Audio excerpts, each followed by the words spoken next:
What's going on, beautiful people in chat? You're tuning into another episode of Talk About It with me, your host, T-Easy. Today, let me backtrack a little bit. This is a space where real conversations happen, unfiltered, uplifting, and unapologetically focused on growth. Twice a week, we dive into thought-provoking topics and sit down with some interesting people doing even more interesting things, all with one interest in mind: to be better than we were yesterday. So whether you're on the grind, in your zone, or just need a little motivation to keep pushing forward, this podcast is for you. Today's guest is a good friend of mine. We met in Pikeville my freshman year. Been friends ever since. Weslee played football and basketball at Nichols County, but quickly adjusted his focus to football when he attended the University of Pikeville to receive a business degree. Wes quickly got into the work field after graduating and teaching kids with special needs and coaching. Wes became a father of 2 in the past 8 years, and next week we'll take the next step into life with becoming a husband as well. Wes and I have a bunch of great memories, many being creating business plans, but our conversation should be very interesting today. Without further ado, please welcome Wes. Hi, Wes, how you doing, brother? I'm good. How are you, man? Hey, I'm hanging in there. Tired, man. Working Living the hard. dream. How many hours do you think we spent making business plans in the library? A lot. Probably like at least a good over the course of 4 years. Yeah, Probably like 80 to 90 or more, bro. and that's just Yeah. like in the library. Yeah, the whiteboard was key though. Yeah, we That, had that little glass room. We felt big. I don't know what it is about a whiteboard, bro, but it just wraps any business plan together. Like you can sit down and map everything out on a whiteboard. People really thought we were doing important stuff too, Yeah, people use that. man. Doctors use that to study for tests where they're making business plans. Yeah, we're like we should definitely. This is what we got to do. Well, we'll make it big one day though, No, for no, sure. definitely for sure. But it's just funny that that's how it started. It was just in a library, not doing the work we should be doing to create business plans. Not at all. That's Not what even college is close. about, Which though, we bro. were business. We were business majors, Yeah, dude. yeah, That yeah. So was it our. definitely That helped was us. school for us. Yeah, no, that's fair. But also, I think you probably feel the same way too, though. But I feel like people give business majors a lot of flack for it being an easy major. But at the same time, the people that you're giving flack, are they taking it serious in the sense of actually wanting to do something with it, or are they just doing it because they know they can? You know what I mean? Yeah, I tell people all the time. I'm like, if you, there's really no reason for you to be a business major unless you want to open your own business. Right. And I've talked to people Like and been that's what like, it's for. yeah, no, 100%. Well, I've talked to people and they said like they don't know how they feel about college, and I was like, honestly, I'm kind of on the fence both ways. Like, do I feel like you need to go to college for every profession? No. I was like, especially if you're looking at business, like we could have went and done an internship under somebody and learned the same amount, but you're not going to have those connections. Like I know people that are lawyers and accountants and social workers. Like I know plenty of people now that I wouldn't have met if it wasn't for going to college. But I Yeah, could have that's learned, really. yeah, I could have learned the skills somewhere else. But Yeah, am I gonna like eventually? Ideally, if something happens, I need a lawyer, I need a doctor. Then I have people that I can call that I met through college. yeah. There's shout out Luke Atkinson. That's one that comes to Yeah, mind. yeah, yeah, Doctor. yeah. Um, Honestly, I was seeing him a but lot before I left, bro. yeah, he's big time. Mm-hmm. He deserves it. He's a good guy.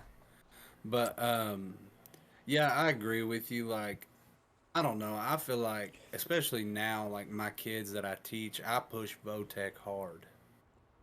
Like I'm big into like if you don't want to be like a teacher or a doctor or a lawyer or something that you need to go to school for, I really push getting hands-on experience and like going to the community college because it'll save you a ton of money, man. Right. Like that's the biggest thing Well, is too, like like technical school in general, bro. I seen a stat. Granted, I saw it on a podcast, so like I didn't take it too serious, but the numbers were crazy to me in the sense of I don't know why. Well, I know why because I work for one now. But I get so many ads for like growing a HVAC business.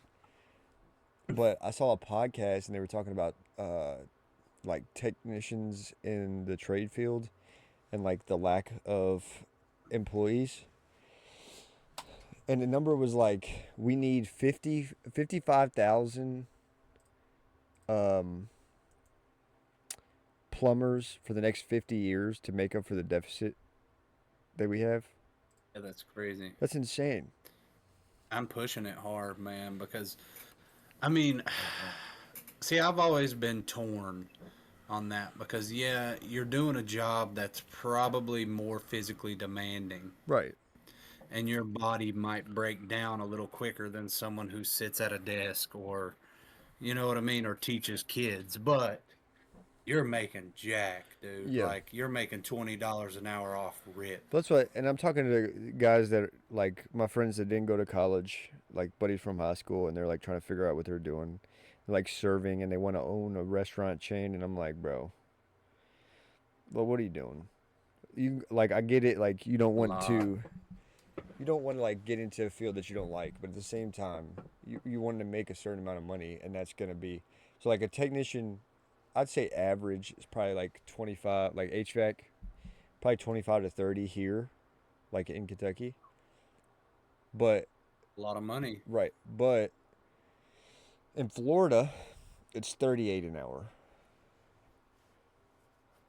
Which, granted, you like calculate, cost of living's a little different out It's there, probably higher. Yeah. but Yeah. you're getting paid more for because it's so hot. Like, imagine being in an attic in Florida in the middle of summer. Yeah, or a crawl And that's space. the Oh my ultimate, god. like, that's one thing I never really understood is like people complain that, like, just not like you, but in general, like, I've had conversations with people that choose to go into education field and they're like, I wish I had money to do XYZ. Well, you chose that career. So Yeah. like if you chose it for the right reasons, then you can't be mad that you get paid trash. I'm not saying that the teachers should be paid trash, but like that's something you knew. Like you didn't like were you just being unreal about like maybe if I get the job, then they'll like jack the price up. Like that's not how it works. You knew what you were getting yourself into. You were doing it for the right reasons, but now you don't have the freedom to do what you want because you chose that career path. So it's like, what do you want me to do about it? I don't feel I'll bad for you say necessarily. this. Like it is like trash that you don't make the money that you should as a teacher. I think that career path is very important. And I'm not gaslighting because you teach, but I really think that teachers are underpaid. I'm going to say something controversial probably to people in my profession that wouldn't agree with what I'm saying. But me as a teacher, not like an administrator, principal, anything like that, but as a teacher, you work about 180 days a year, give or take, more or Right. less. You know what I mean? So like my contract I signed this year is for 187 days. I work half a year. Yeah. I work half of the year. That's how many days I have to work. Right. So like I'm getting paid less, but I'm working way less than anybody else is Well, in the you're still getting world. paid for that time you're not working, right? Uh, so they break your check up the way it works. So I was talking to Jason. You remember Jason? Mm-hmm. So I showed him my contract, and I'll just be open and upfront. This is my fourth year. I'm going into my fourth year teaching, so I have 3 years of experience, and I signed a contract for $43,000 for 187 days. Now I get paid over the summer. You know what I Right. mean? But it's not like I'm making 80,000 because he said, "Oh, it's basically like you're making $80,000 in a year." Yeah. I was like, "No, I'm making forty Yeah. thousand Yeah. dollars Yeah. in a Yeah. year." You know what I Right. mean? So like, yes, I'm working less, but I wouldn't trade what I do just because I love the summer off. Yeah.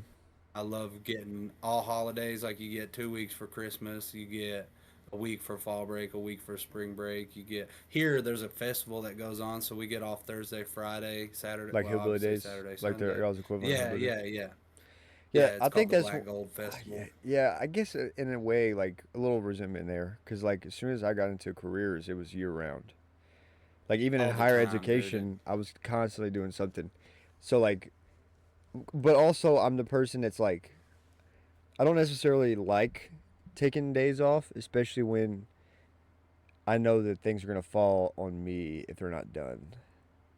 Yeah. So like I took and That's why I like teaching yeah, is because it's like you get paid like the salary, like I'm on a salary, I know what I'm going to make. right, It doesn't matter if I work, like if I'm obviously not working. I've not worked the last 2 weeks and I still got paid right, on Monday. You know what I mean? yeah.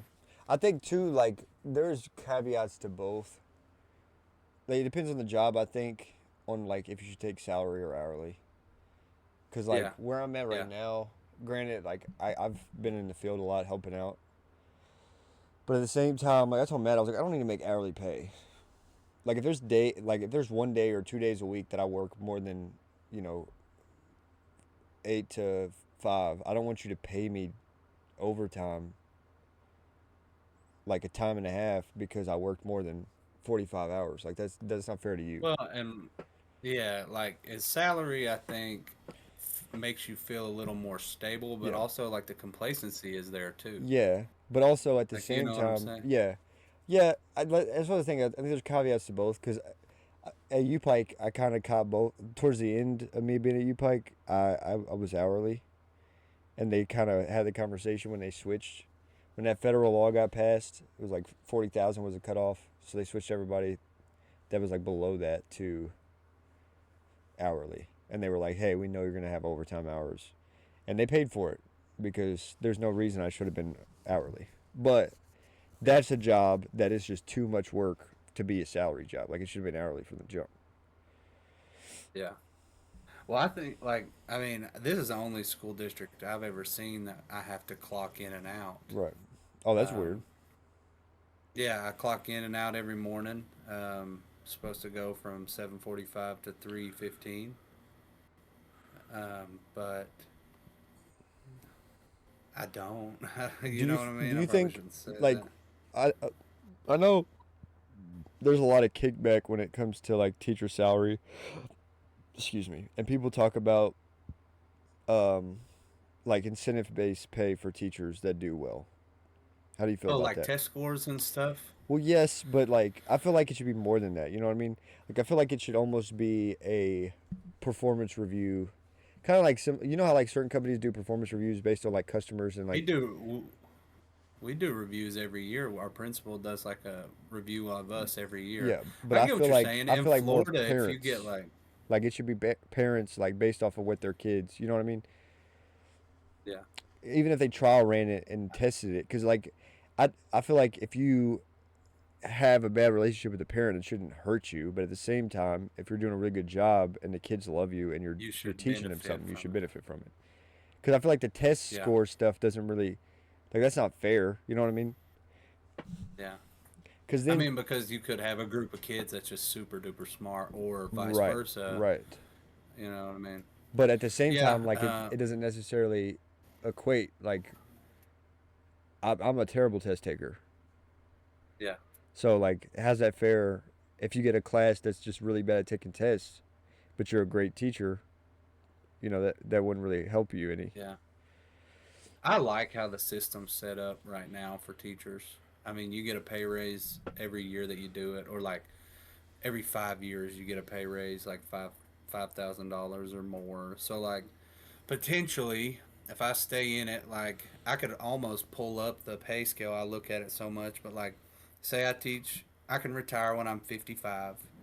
I can retire really when I'm 51, but I'm going to try to work until I'm 55 because I'll get more retirement out of the system that I'm on. Um, so say I work to 55, that'd be 30 years teaching. 32, 31, something like that. I started in 2022. I'll be 50 in 2052. So 30 years. That's crazy, bro. Or 2052, no, 2048. bro. I'll I, be 50. yeah, I was gonna say in 20 So 39 55, it'll and be 20 no in 40. 2029 I'll be 30 years old. Yeah. So it'd be 2048, I'll be 50. So 55 will be like 2053. So you're 2 years Long older than time the from year. now. Yes. Okay, I'm a year older than the year. Yeah, I was born in 1998. So it'd be 2053. Um, I'll be 55, and I'll have 31 years of experience. So I'll be pulling, if I'm just a teacher here in this district as of right now, I'll be making like 65 grand a year. Just teaching, working 187 days. That's not bad. And then like if I'm a coach, I get paid to Right. coach. I got paid $1,500 for football last year at middle school, and then I got paid $1,200 for basketball. Well, that's the thing too. Is like Uh, at the same time, like if you, I just don't understand like the complacency of like, well, this is my job. I'm just gonna go to my job and do this, and then I'm gonna complain that I don't have enough money to do things. But especially if, like just for example, if it is a teacher, like you said, you only work 180 days. yeah, 185 give or Yeah. take. So like if that's the case and you work 185 days, what are you doing with the other half of the year that you're not working? Uh, Like, You could get a second job. so I'm saying. So like you're complaining that you don't make enough money, but like you're not doing anything in your Yeah, free time. You're just going home and sitting around yeah. because you don't You have to could go to get a work. summer job for sure and make way more money. But I don't know a they, lot of people that some do. don't you usually like if you teach summer school, then you get like an extra check? You get paid, Yeah. like you get paid for summer school. I don't know if we do summer school here. We don't for grade school. I know. Um, I'm pretty sure maybe that's just a high school thing. Have you ever talked about But homeschooling any? oh, like the kids. Mm-hmm. I mean, we put Penelope in preschool this year, Yeah. Does she like it? so yeah, she liked it pretty good. She liked getting to play with people and like, cause it was just playing. That's all preschool Right. is. It's just like they're not allowed to really teach them. They have to like play teach through play. Yeah. So So that's kind of I don't know. Well, ultimately, me and Mateo were talking about it, and our plan was to leave here in 2 years. Granted, we know that her parents are coming with us. Like, there's no shot we're leaving Kentucky without her parents. yeah, So we kind of talked about it, and Mateo's like, "Look, I don't care if we stay longer than 2 years, but I want to leave before Evie gets into school, because she yeah, doesn't like. I don't want it either, but we don't want to put Evie in school and have to pull her out when we move. You know what I mean? yeah. I feel like especially the longer she goes too, it'll be harder on her Yeah, when she makes friends and for things sure. like that. But at the same time, if you all already know that you're leaving, she would know that too. You know Yeah, what I mean? But you don't want her to go in and not be like, just be like, have the attitude, oh, I'm not going to be here anyway in a few years. Why right, should I make friends with these right. people? But at the same time, it's good to have friends from everywhere, man. Yeah, I think. I think it's cool to know people from a bunch of different places. no, for sure. And then Uh, like we've kind of wrestled with the homeschooling stuff, but I mean, in Florida, we kind of agree with how they're doing the school system, so I wouldn't be opposed to putting her in school down there. yeah. Well, I mean, and the good thing is you can really keep her at home until she's 5 years old.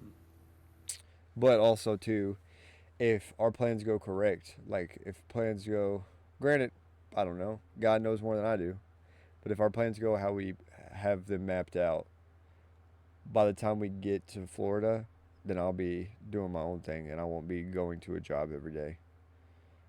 So worst case, Yeah. I can homeschool her. I definitely have to teach her math. Mateo's out on that.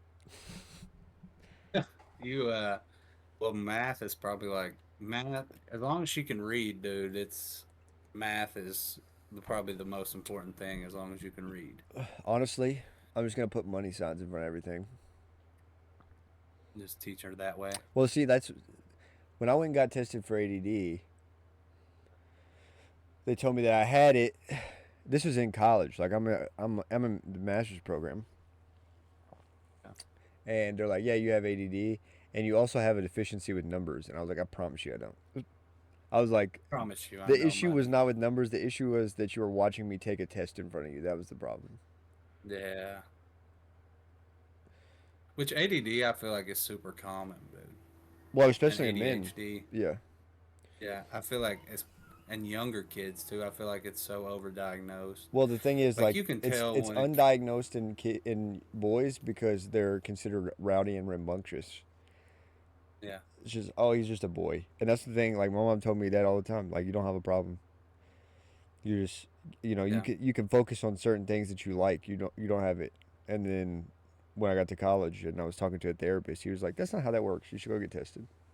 Sure enough. yeah, But yeah, granted, caveat, like I haven't been using, Adderall or Ritalin my whole life, so my liver's not too yeah. You damaged. kind of you got to develop too Right, right, mentally. right, right.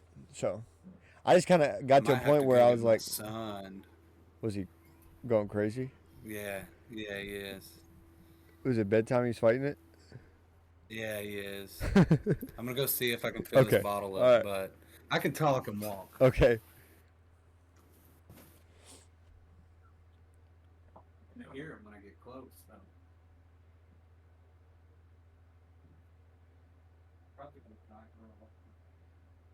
I don't know if you can hear me, but I can't hear you. Yeah, I think it's only coming through your, like it's picking up your microphone on your computer, because I can hear you talking right now.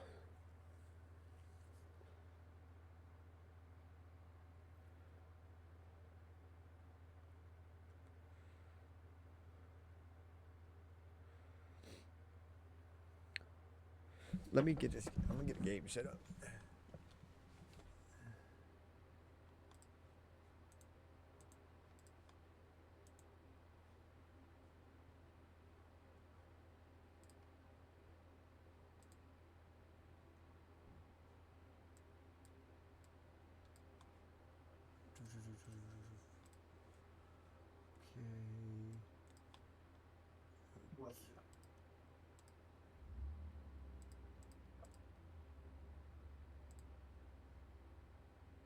Can you hear me? Yes. He was not fighting it. His bottle was just empty. Ah, the notorious empty He bottle. laid it right back down. Yeah, laid it right back down. Okay, so Um, continue. I don't know if you remember where you left off at. um, you were talking about ADD Yeah, but diagnoses. yeah, no, it's just my parents told me that I didn't have it because I can focus on things like movies and stuff that I'm interested in. And then they told me, yeah, that's not how that works. And then sure enough, I got tested. And they're like, yeah, you got it. And then they put me on. It's a non-stimulant version, so it's like basically an antidepressant. Like if you Google it, I just didn't like it. Didn't do anything for me focus-wise. So like I kind of self-medicated in the sense of like finding like lion's mane and chaga and different types of mushrooms. Um, and then ultimately, I feel like the only thing that somewhat calmed my brain down was nicotine. So I was heavy on the vapes, and then once I got on the Zins, it's been that since. Yeah, I'll try like it's Rogues, or I'll try like I want to try Lucy's because too people sweet for me. Rogues, they're just, yeah, super Yeah, syrupy. And I've tried some that are like the damp pouches, and I don't like a damp pouch. I like a dry pouch. yeah. But I've heard good things about Lucy's, so I might try those. I'll tell you one brand. What are those called? Sheesh. Yeah. So they're I've called never heard of them. Sheesh, and I want to say they're damp or they're dry. They're like okay, like Rogue is like super damp, Yeah, but these are like in the middle between a Zin and a Rogue. But they were good, and their flavors were crazy. They had mango. that's The mango tasted just like a mango jewel pod. Kind of dangerous. Rogue does too. Yeah. But they had mango and they had cappuccino and they had Okay, like a I like coffee with a Zen, man. bro. You ever put them in the freezer, No, bro? Trust. Put you a Zen in the freezer, my mama used to put her cigarettes in the but freezer. listen, you throw a Zen in the freezer like overnight. You get up in the morning once you get your whole morning routine in. Throw them in. Oh my lord, dude, it's a game changer. Especially coffee. It's like iced coffee. I just drink mine black. Do you drink yours black? Yeah, yeah, yeah, absolutely. Yeah, no. I Yeah. got into a phase, not a phase, but there was a couple days. before I left Pikeville that I was getting like I was feeling a little Caramel spicy. frappe. No, I got like no. It's always the same coffee. I just add something different to it. It's always a Americano. So 3 shots of espresso. And Wow. I either go it depends on the weather. If it's hot, then I go iced, and if it's cold, then I go hot. But I Yeah, get that's fair. 2 pumps of just regular syrup. Like not the vanilla, just sugar, right? 2 pumps of that, Just sugar. and then sometimes I'll get like a splash of milk. But I was doing like almond milk before I left Pikeville. Almond milk is. Have you ever tried oat milk? No, but that is I actually found out that's what a lot of bodybuilders use when they're bulking because it's so high in carbs and It's low in it's fat yeah, too. and its calories are super high. Yeah. Right now, bro, I'm on an animal diet. Yeah, I know. How's that been going? Uh, actually good. I honestly, I mean, I'm weird, I guess. People still don't understand me. People that's known me for a long time, and I like to challenge myself and be uncomfortable. And it's a real big discipline thing. Now, granted, I will say it's definitely helping that I'm doing it with somebody. Like if I was doing it by myself, it's a little bit Yeah. harder Is because Jake doing it with you? no. Nick is. Oh, okay. But the first time I did it, I was doing it solo, and I was making mashed potatoes and macaroni and cheese for Matea, and it was killing me, bro. But Matea's on a diet Insane, too. dude. Dude, she's lost like 30 pounds. That's crazy. Yeah. Granted, I've bottomed out. I can't lose any more weight. What are you at right now? 150.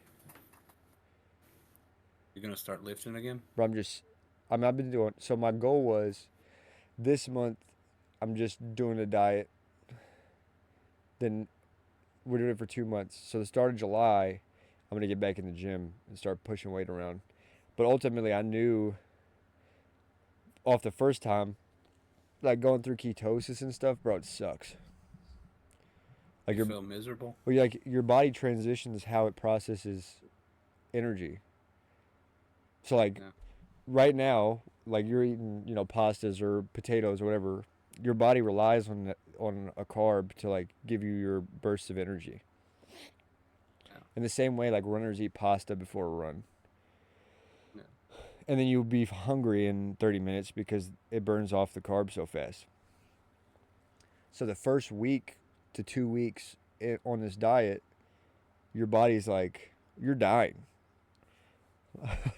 Like you're not eating any carbs, and I'm kind of doing like they call it dirty carnivore, and there's like another guy that calls it animal, but like I'm eating a little bit of carbs and fruit, but like Yeah.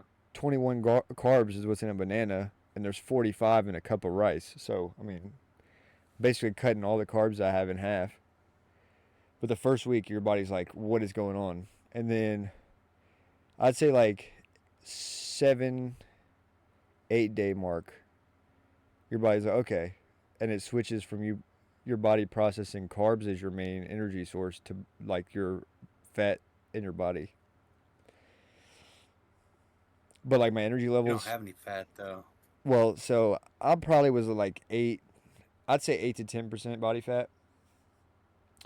I'd be curious to what, I wish I had one of those, whatchamacallit, like the scales that have the thing that you hold and it tells you what your body fat percentage is. I'll probably get down to like Um, 5. That's I'm awesome. My biggest thing was I was so bloated because I got stomach I'm probably at issues. like 40%. Yeah, I think that I have some type of intolerance to grain, and it's not necessarily the grain itself, but it's what they spray on it. So it messes my stomach up bad, and I really haven't. The first week on The carnivore, gluten? yeah, I guess in a sense. I'm not sure what it is, but I talked to somebody who has the same issue, and he said he stopped eating like carbs. Like he'll eat like he eats fruit and he eats meat. That's all he really eats. He said occasionally he'll have an avocado, but he said that it basically cured his stomach problems. I wonder, have you ever tried the like the low carb? I don't know. I know you're Keto? not eating a lot of carbs. Uh, I mean, it is keto friendly, but it's like there are these wraps. They're like burrito wraps or whatever, Oh, tortillas. with eggs? Oh, I know what you're talking about. Matea's Uh, gotten them before. yeah, it's like for keto and Yeah, stuff. yeah, yeah, yeah. They're pretty. I mean, they're not that bad for what they are. You know what I mean? But like, I feel like everything keto friendly always tastes like Play-Doh to me. Yeah. Well, that's the thing too. It's like all the diets. Ultimately, what I've learned this time around. The first time it was just like, let me try something. You know what I mean? Because I was just trying to get Yeah, lean before our wedding, and I did. I was cut up. But looking this good. time around, I'm really paying attention to what I'm eating, and knowing that the first time I got so burnt out on eating ground beef, and I only did it for a month, that it was gonna suck this time if I only ate ground beef for every meal. So like quickly I got into like getting different fats. So I did like 30, 70, 30, and I did 90, 10.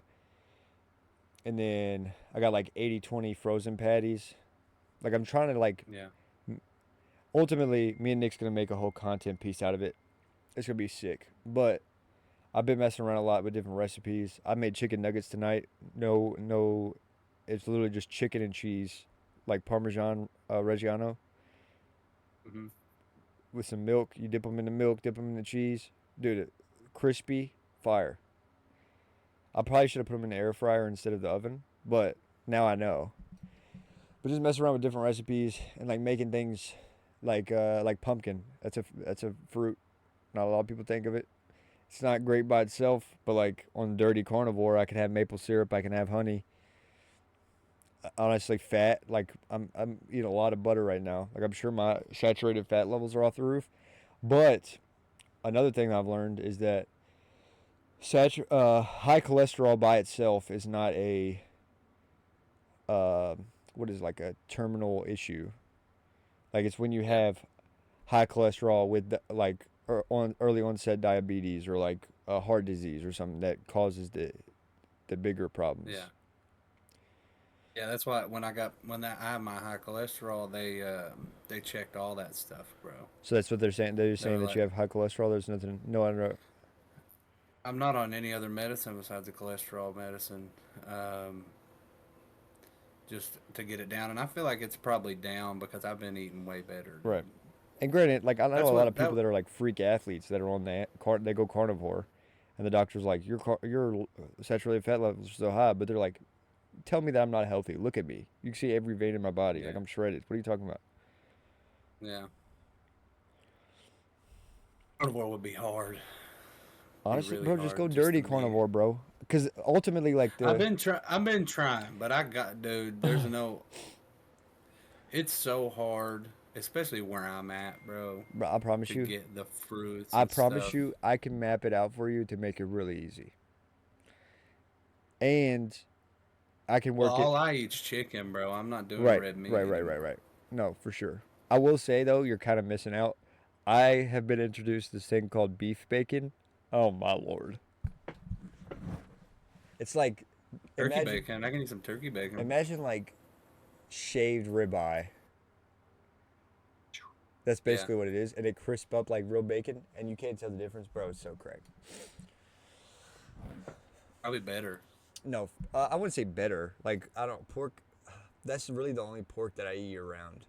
I found out too on this diet that pork messes my stomach up because I was at this job site and there's like a gas station on the corner, and I went the first day, and all they had at like they make like hot food. But all they had was chicken tenders. And I was like, well, I can't eat that. And they were like, well, couldn't you just pull off the bread? No, because it's fried and I'm sure it's canola oil or some type of seed oils that I can't have. So I Yeah. got like the 100% beef jerky, not sufficient at all, and a pickle. Uh, And then I went back one other day and I was like, I guess I'm getting, I asked if they had fresh fruit. That was out the window. They didn't have that. I went back and I walked past and I look and I'm like, what is that? And he's like, it's a tomahawk pork chop. And I was like, give me one of them. He's like, it's smoked. And I'm like, say less. That means You didn't have to spray anything. It's just on the smoker. Yeah, give me one of those. And dude, it was so good, but it messed my stomach up, bro. My farts were terrible. But I think I was talking to Matea because me and Nick have plans. I don't want to get into the content piece because I don't want to ruin it. But we were talking about long term, and she was like, "Do you think that you could do it long term?" And I was like, "Honestly, I like it. Like, I like the way I feel. My energy levels are good. I feel like I feel how a man should. Like, I just want to fight and have sex. You know what I mean? Um, but like my energy levels are good. I'm not waking up exhausted. Like I wake up and I'm just ready to start the day, which is a really good feeling, especially with ADD. Because if I wake up groggy, then I'm thinking about all this stuff I need to do, and it's gonna slow me down in the mornings. But I feel great, and I like that. But ultimately, I told Mateo, I was like, I don't necessarily need to go full like just this diet for the rest of my life because I can once I do it for 2 months. They say 30 days. Granted, I know a lot of people that's done carnivore strictly, like no fruits, and hard reset their palates, and they start introducing stuff back and see what they have an intolerance for. Which that's kind of the premise of it. Like you lose weight or you like better understand your health, like your body. Yeah. So it's like once I do it for 2 months, I'm gonna have a better understanding of like, okay, this messes my stomach up because I've been eating this for 2 months and I've been fine. So I can scale that back. But ultimately, like even looking at labels, like that's the big thing now is I'll be in the grocery store for an hour and I'll pick some up like, can I have this? And I'll read the label and I'm like, no. If it's not like a very short, honestly, the longest label that I've had on like a product since I've started this diet is yogurt. And yogurt is literally milk, um, like an enzyme. Like it's literally all that yogurt is. Everything else is just like Yeah. beef or chicken. I, yeah. And then people is I've like, gradually started to feel better no, about like what I've been eating, dude. And but just to be able to look at it and be like, well, I know that this, like any like Los or like, uh, not Los because that's like that's a sugar, but like anti-clotting agent or anything like that, bro. Chopped. It shouldn't be in your body. yeah, But you start to feel better, yeah, and then you're that's like, okay, I haven't been eating like this. Like I told Mateo I don't want to get back on having like the high fructose. Like if one thing they sent me, bro, I was like, what can I put in yogurt to like mix it up? Because like I love maple syrup and I love honey, but like I don't want to get burnt out on them. So I'm like, oh, bro, I can get like a jelly. No, you can't. There's no type of jelly that doesn't have like. There's sugars in every jelly, whether it be cane sugar or whether it be high fructose corn syrup. There's some type of sugar in jelly. yeah, I'm sure you can find something that's like honey instead of sugar, but they don't have it at Walmart or Kroger. yeah. That's what me and my buddy Fields were talking about. He was like, if you're not uber wealthy, you don't have access to that stuff, or if you don't live in an area that's like uber wealthy, Yeah, you don't have access to like the most natural for ingredients, the sure, freshest for fruit. sure. Well, see, too, one thing that I done recently is like on this diet, I'll get fruit, like fresh fruit, and I won't waste it because I eat it all. That's all I eat with a meal. Yeah, Bananas, I've been going through bundles of bananas, boy. I'm about to turn yellow as much they're so bananas as I good. eat. Dude, crack. Uh, but Especially you get them when they're green, let them ripen up 3 days, come two on, days. man. But also, too, the best Yeah. part is where I'm eating them so much. Like, typically, if I'm not on the diet, we'll get a bundle of bananas. They'll go brown before we eat them all. And Hmm. now I'm eating, 2, 3, 4 bananas a day. A bundle of bananas isn't lasting any time right now. I'm buying two at a time. None. And Yeah. needing more by the end of the week. Like, and Yeah. it helps Probably that, before dude, that, dude. Evie loves bananas too, so we've been tearing them up. Um, Love it. but now, I've been getting like the frozen, like when it comes to berries and stuff, like they go bad so fast. So I get like the Yeah. frozen section. Kroger has like a select package, and it's like mangoes, strawberries, blueberries. Dude, ripping them up, and they're With in the your fruit freezer. or just plain, just as is. So like I'll put them in like yogurt, Yeah. or I'll today I I wasn't feeling the frozen because I've been eating it so much. I'm kind of getting burnt out on that bag. I have to get like raspberries or something next. Yeah, the berry mix. Well, the strawberry, so like the mangoes and the blueberries will thaw because they're so small. The strawberries won't because they're whole. So like they'll be icy the whole time. So today, before I ate them, I threw them in the microwave for like 30 seconds. Kind of melted them a little bit. Put some honey on them. Fire. You just ate honey in the fruit, Yeah, little literally. warm fruit, like a Sometimes, parfait well, it without. wasn't really warm. It just was enough to melt them. Yeah. But bro, honey, maple syrup. Um, a lot of times I put like yogurt in it. I'm not. I don't like Greek yogurt by itself. Can't stand it. I don't. I'm not a fan. But like putting fruit in it, tear it up. Yeah. You ever tried granola? You're not doing granola. Not doing granola. That's the thing too. Like I like a lot of different like types of nuts, and I can't eat those right now. So I'm like, I know that's a healthy option, but I can't have them. Yeah. Maybe you just add those back after you're Maybe, done yeah, with the yeah. like for Like you I know what I said, mean? Keep eating I'm gonna similar test and it. find more Right, stuff you can add in it. but I want to stay away from the heavy processed things, like the ultra processed foods. I Yeah. feel like that's definitely what's killing us. A little fun fact for you: when the CDC was founded, I think it's like three, four major countries that use the CDC to like regulate their foods. And granted, it's all ran by their government. At the like forming of the CDC, I think it was like 1,500 things could be in food. Today, I don't know when the CDC was founded. Somebody in chat, if you know, please drop it in chat. As of today, America has the highest amount of ingredients that can be in food, and it's 10,000. I think the UK is like 2,000. That's crazy. 10,000 ingredients that can be in food. You can't tell me all of those things are good for you. I'm sure Uh, the first 1,000 weren't good for you. And when it comes to seed oils alone, bro, like that stuff is killing us. Like a lot of people don't know, avocado oil at a certain point, like at a certain temperature, like burning point, it becomes cancerous if you consume it. And so why then are we even using that? exactly. And then canola oil, July 1st, 1946, CDC was okay. founded. Are So you talking about the FDA or the CDC? I think FDA. Yeah, food yeah. FDA. FDA. It probably around the same time. 1906. Okay, 1906. June 30th, 1906. So Crazy. like 90 something years roughly. Yeah. 120 almost. Yeah. So, but you can't tell me that. So like canola oil during, I think it was World War II. They were using canola oil to lubricate machinery for like warships.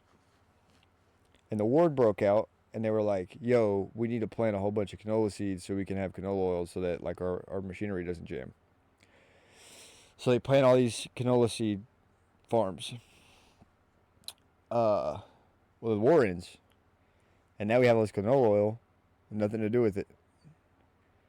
So some What's with it? science, I think it was a German scientist actually, manufactures it to be consumable by human beings. And that's one of the most common oils that you can put in foods. So, what is the best oil to use for food? You want me to be biased or you want me to be impartial? It's like straight up, what do you think? Just vegetable oil? Ultimately, I think the Olive kicker oil. with what I've been reading and what I've been kind of consuming recently, I think ultimately the best thing we can use for like any type of oil or fat is what people's been using for hundreds and thousands of years. It's animal fats. Lard or, Yeah. lard or butter? Well, I mean, like butter is just like a refined type of lard. But like Yeah. if you can go like beef tallow or ghee, which is basically just Well, you gotta clarified butter. think, dude. People used to live forever. You know what I That's mean? what I'm Like back in saying. the day. So like, at what point do you think that changed? Do you think that had to do with when they made the FDA and they were like, hey, you can put this amount of things in food? You know what I mean? Like I it think it gets you was thinking. like they were when they started. Yeah. Well, It puts you down a rabbit hole. they feed you crap, Right. dude. Like the food that we are fed is terrible. But like my mama's and them, they ate carbs, they ate pork, they ate steak, they ate vegetables that they Also, grew on their land. let me just add to this conspiracy theory for you. You know that the food pyramid we learned about like in grade school? Yeah. So there's a board of people that select what foods go on that pyramid. The same people that sit on that board are like high ups at General Mills and like all the major chains that own food. Yeah. And I would hate to see what the pyramid looks like now because I'm sure it's like way more grain than protein. And also, this is kind of how I see it, right? Do I think that not everybody has the same body, and not No. everybody can process things the same way. Everybody's different, right? So do I think that the lifestyle that I live is fitting for somebody like say like you, like you said, you got high cholesterol? Probably not. But I definitely think there's benefits to cleaning up the way you eat and making sure that you're not consuming all these high ultra processed foods. Now, granted, I'm not saying eat a stick of butter every day, you'll be fine. That's not I'm not condoning that. But No. also, like, I know I watch a lot of like bodybuilders, weightlifters. That's not me. Yeah. No. And I'm a big Sam Sulek guy. I love Sam Sulek. I'm not Sam Sulek. Mm-mm. He's like, yeah, talking about calorie deficit, and ultimately it just matters if you hit your calories. It doesn't matter what you put in your body. I disagree with that. But also, Yeah. he's he's on steroids, so why does it matter? You know what I mean? It's like, Yeah. but ultimately, I don't. bro, it really comes down to the person. In my opinion, I think using butter is by far the best. Like that's my main source of oil. I did beef tallow. It's just not convenient, like in a house, because it's it doesn't like it's real heavy. So like it kind of like the aroma sticks around for a long time.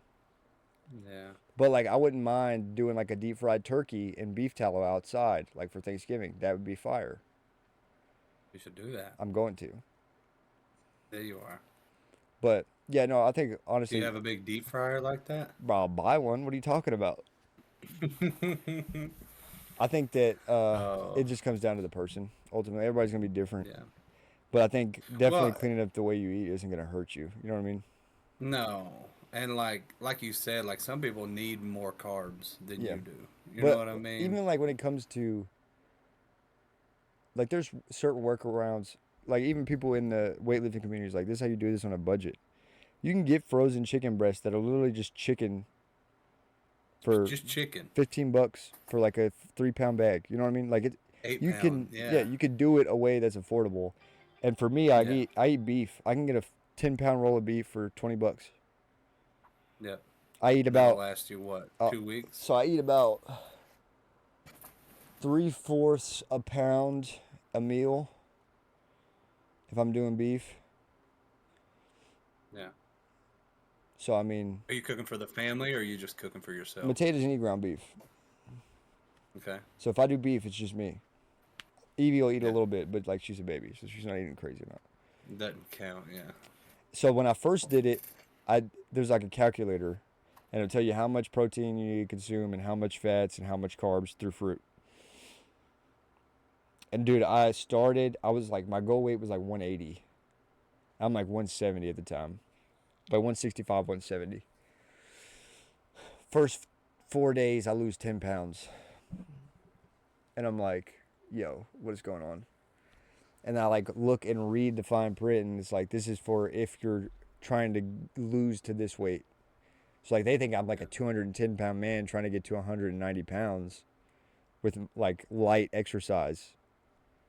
So Yeah. I'm basically starving myself. So I jumped from I was probably like a 1/4 pound to a 1/2 pound, and then it was sufficient. And then my body gets used to it. My biggest thing now is if I miss a meal or like I don't eat a sufficient amount of protein, I dude, I'm starving. And there's plenty of people on carnivore that don't eat one meal a day. Like they'll start their day with like a bulletproof coffee, which is just coffee with butter in it.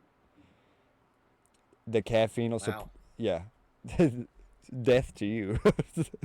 Yeah, that's crazy. But they'll do that in the morning, and then the caffeine suppresses their appetite until like late afternoon. They'll eat at 5, and it'll be like a big meal, like a lot of beef, eggs, yogurt, and then that's all they eat. But like All me, day? yeah. So like typically, like a ideal day for me is I wake up, I want to eat breakfast, I have my caffeine. Uh, Maybe depending on like what I'm trying. My biggest thing is not to eat 2 hours before bed. Yeah. Where I track my sleep, I think a lot of my issues with recovery come from eating too close to bedtime. So like my body's trying to work to process the food that I ate instead of focusing on recovery. So I've been setting a hard timer, like you're not eating within this window. So I go drink water, or, some type of electrolyte beverage before bed. Um, but if I eat really early and then I waited too long to eat a snack, then I'll have like yogurt and fruit in the mornings, and then I'll come in lunchtime, do some form of protein, um, typically ground beef. Dude, I made some fire. They're like meatballs, Yeah. um, but I put some mozzarella cheese in them, like fresh mozzarella cheese. Dude, game changer. And then like I'll do like Yeah. eggs. Typically a lunch is like I usually go more crazy on dinner because I have more time to prepare it. Lunch is kind of just thrown together. So I'll do like ground beef, and I'll throw like some eggs in there. And I've been kind of mixing in. Honestly, it's kind of just a cost-effective thing, but I've been getting like cartons of egg whites. You ever had ground turkey? I'm not a fan, honestly. I haven't eaten it ground. Like I try to do like a chicken burger. Wasn't a fan. Yeah. The texture's different. Ground turkey is not bad. It's really lean. Yeah. Well, see, that's the thing. I'm not a fan of 90-10 ground beef because it gets so dry. Yeah. It does. It's really hard too if you overcook it. Yeah. So like I just 80-20 is kind of the sweet spot, but like I'm not opposed to do a 70-30. Yeah. But the Yeah, biggest 73-27. I see that a lot. yeah, so what there's like it's really big in the carnivore community. They'll make like bacon, right? And they'll take the fat and they'll put it in like ice trays or something, and they'll get these little blocks of like frozen bacon, and they like put bacon chunks in it, and then they call it like cowboy brittle, and you eat it. That's I bet it's crazy. so good. I bet it would hurt my heart. So recently, I got a Ninja Creamy because I've been having a craving because I've been eating all this stuff that's like artificially sweetened, like it's got like high fructose corn Yeah. syrup in it. Fruit's not that sweet, bro. No. So I'm like, Oranges are, I mean, it's more tart, I right, guess. but It's I'm more like, dying for like the sweet edge and nothing scratching it, bro. Like I'm taking spoonfuls of maple syrup and it's just not phasing the sweetness crave. So I got a Ninja Creamy, and I made a banana gelato, bro. Dude, what was in that? just bananas and milk. Wow. And I did like a spoonful of honey, I think. I did 2 bananas, heavy whipping cream and milk, and then like a spoonful of honey or maple syrup, one of the two. And the Ninja Creamies are fire, bro. Because you could do like sorbets and milkshakes. That's crazy. Bro, game changer. Milkshakes at the house would be crazy. Bro, I'm telling you. You might have to invest in a Ninja Creamy. I'm not going to lie to you. Aren't they like 400? I don't know. Honestly, I really would have paid attention to it. I just got one. But, You use Affirm? You affirmed no, it? no, no, no, no. I've been looking into that, bro. I don't know about it. I think it's gonna save me a lot because I mean, if I could throw some frozen fruit in a Yeah. blender basically and make some type of sorbet, so I get Parfait, yeah. Or yes, you sorbet, can do yeah. like smoothie bowls with it. But no, it's a Nice. dub for sure. And Yeah. they have one with a Taylor soft serve loves machine, ice cream, dude. bro. I'm They have telling what? you, they have one with sorbet, or they have one with a soft serve machine on it. Like an attachment, or is it? No, it's like one. So it's like basically the Ninja. I guess it's like a 2.0, but it's like the Ninja Creamy, where the Ninja Creamy I have comes with 3 pints, and you can fill them up with whatever you want, and then blend it. This one is like the same premise, but at the top there's a soft serve machine. But it's still a creamy. Yeah. Is it the deluxe? Probably. Yeah, $3.49. Not terrible, I guess, if But you also, use it enough. if you're a big ice cream person, and you're going to Dairy Queen or McDonald's, how much, you know what I mean? Money are you spending? Yeah. Right. When you could just get the ingredients and make it every night. I mean, I wouldn't eat ice cream every night, but you get what I'm saying. No, Taylor would though.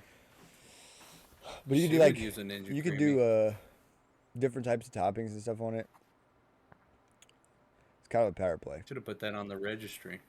I almost the other day I made some of that cowboy brittle and I almost put it into some vanilla ice cream. Huh? Someone bought it? Oh, yeah. But yeah, no, it's a move, bro. Okay, let's get into this game. We'll look into it. I'm gonna see. All right, yeah. If I can share my screen with you. Okay, share screen.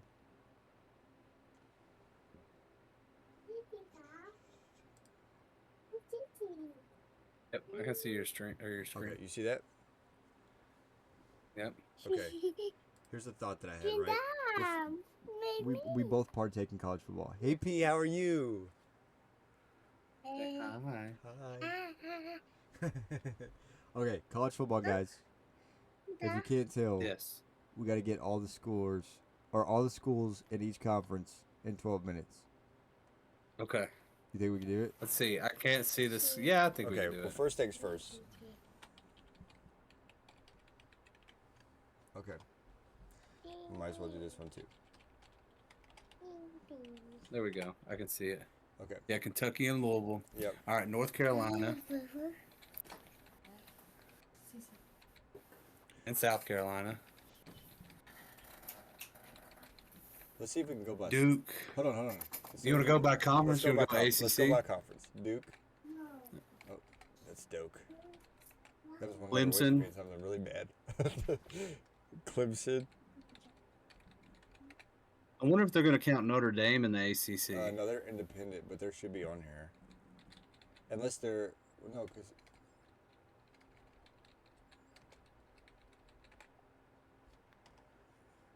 I mean, it counted it, right? no, independent. Okay. All right, ACC. So we got Clemson, SMU. Duke, Louisville. Yeah. Cal. Those are the new ones. UCF. No, UCF. They're Big 12. They just got added to a new conference. You got Clemson, Duke, Louisville, North Carolina, Southern Methodist, Cal. Miami. Yep. North Carolina State, NC State. Yeah.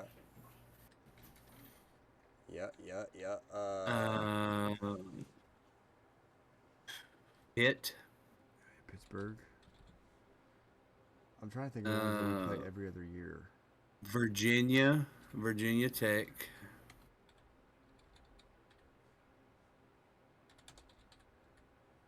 Be Yeah, Tech. gave it to you. Yep. Let's go Maryland. Nope, they're Big Ten now.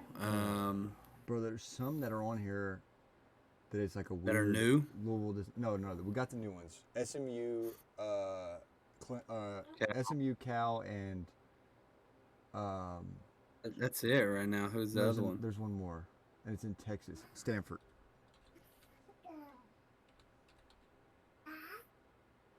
How pretty. Yeah. I think there's no D. It's just the Stanford. FORD. Yeah. Okay. Stanford, SMU, and Cal got added this past season. Let's go SEC right now just to clear some up, all right? We got Georgia, Florida, Alabama. 12 minutes is crazy. Georgia, Alabama,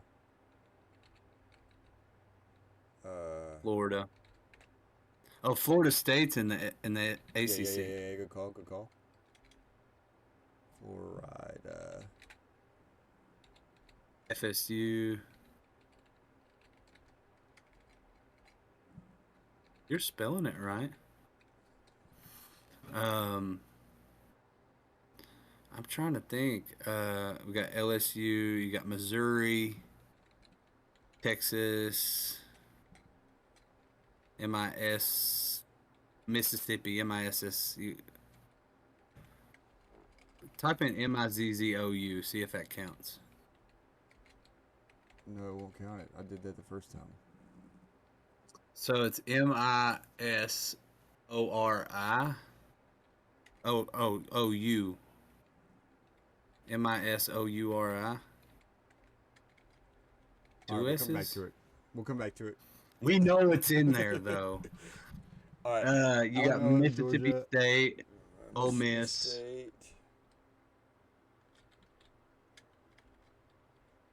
MISSISSIPPI, Mississippi State. Okay. You got Texas and Texas A&M. Texas.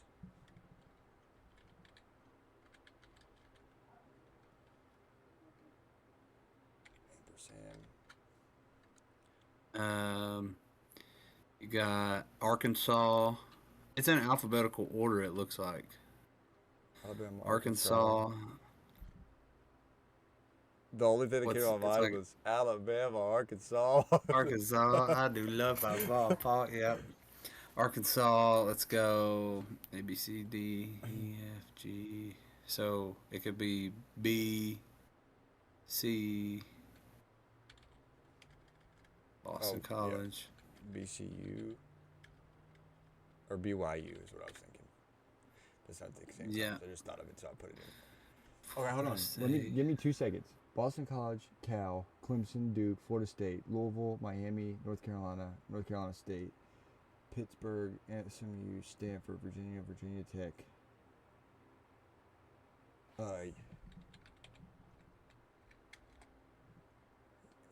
Southern. I think it's just South Florida. Is it South? Mm-hmm. USF. That's.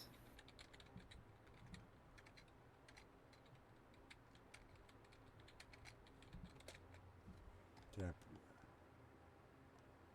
South Florida. Okay. Yeah, it's right there, American. Yeah. All right, Oklahoma is SEC. Ain't no love in Oklahoma.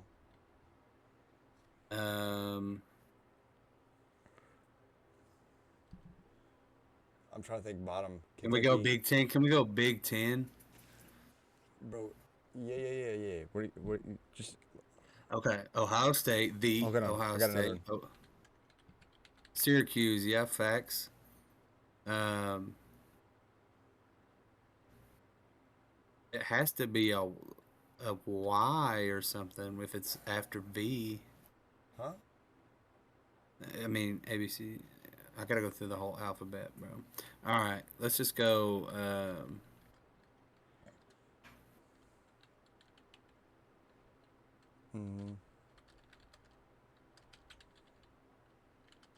All right, let's do Big Ten. So you got Ohio State. Talk about OSU.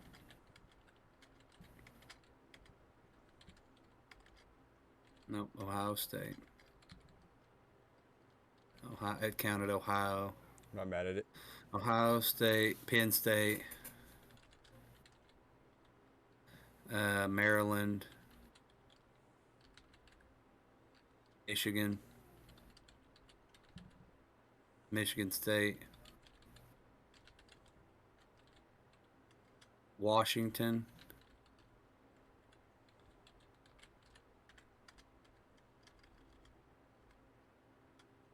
ING.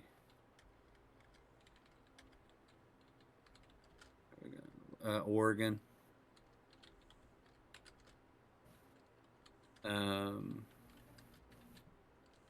Yeah, Oklahoma State. If you want to go ahead and do that, if we get 100 of these, I'd be pretty impressed. You got Northwestern, Nebraska, and Northwestern. You got Minnesota. I think it's Minnesota.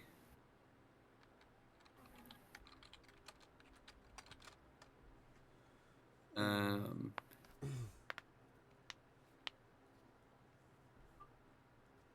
those conferences are humongous. Dude, too big. Yeah, too big for sure. Western Kentucky. You got Marshall.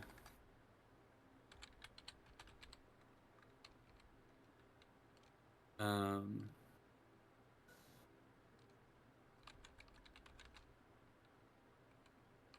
Georgia Tech is in the ACC.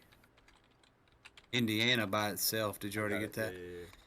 Yeah, Georgia Tech is that one between Florida State and Louisville. Good call.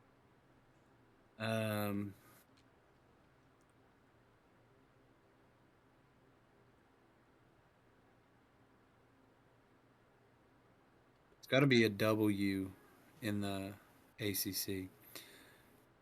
Illinois, ILLI. I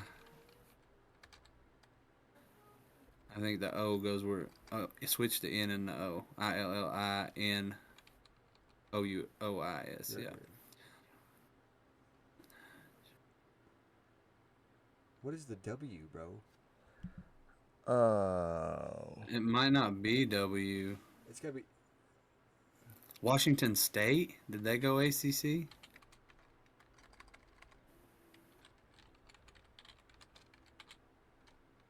Nope. No.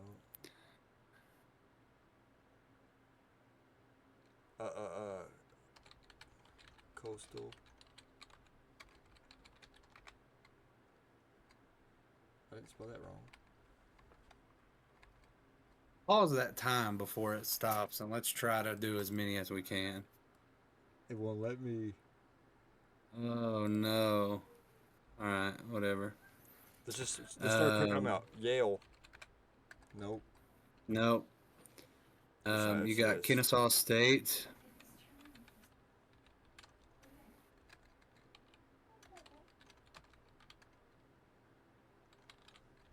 How do you spell Kennesaw? I don't know. That's our big problem. We don't know how to spell them. Holy crap! It is 134. Yeah. Okay, hold on. Let's go. Hold on. Okay. We got 38%. Wake Forest was the W. Oh no, dude.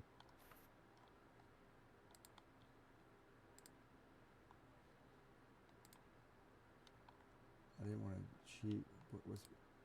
Okay. Also, big shout out to me finding this because I want to use this from now on. If I need to waste time at work. Yeah, for sure. Okay. Buckeyes. Yeah. That's Arkansas, I feel like. Razorbacks. Arkansas. Is that Central Florida? UCF? No, that's Army. Oh, Oregon.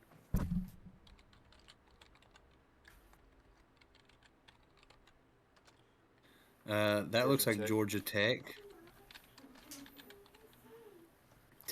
Texas. Marshall? No, it's probably Colorado State. Or just Colorado? Or is it Colorado? Yeah, they're the Buffaloes. Yeah. Wisconsin. We forgot about them.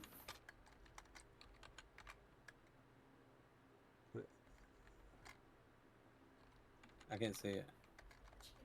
Yeah. How do you spell Wisconsin? Can you scroll down? WISCONSIN.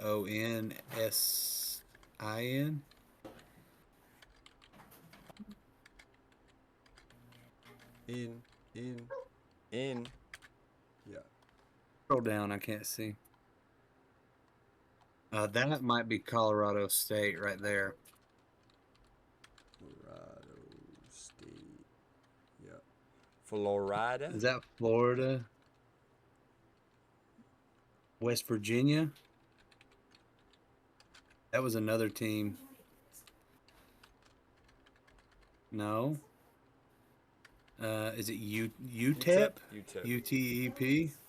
It is UTEP. Toledo. Yep. The Pirates. East Carolina.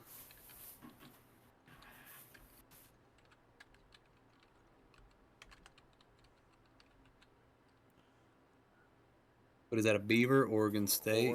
Oregon State. Louisville What just handed is them that a fat right there? L in the College World Series tonight. Big ups.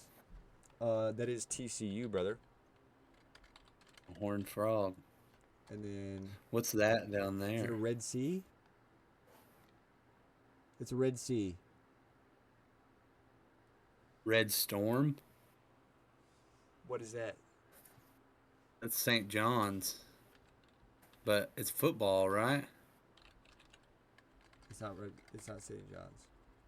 What college team do they call the Red Sea? Red Wave? Maybe. Who's that?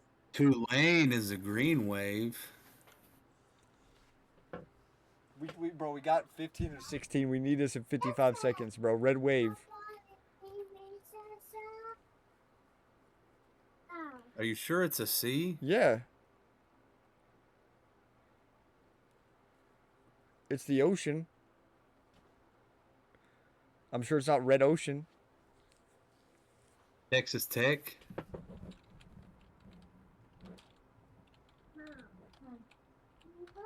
No. It's not a twig. Put it back. Put it back into Dude, are you sure? Bro, that is a beach, and that is red water. Could it be brown? Crimson Tide, Alabama. Yeah! Yeah! Yeah, that was good.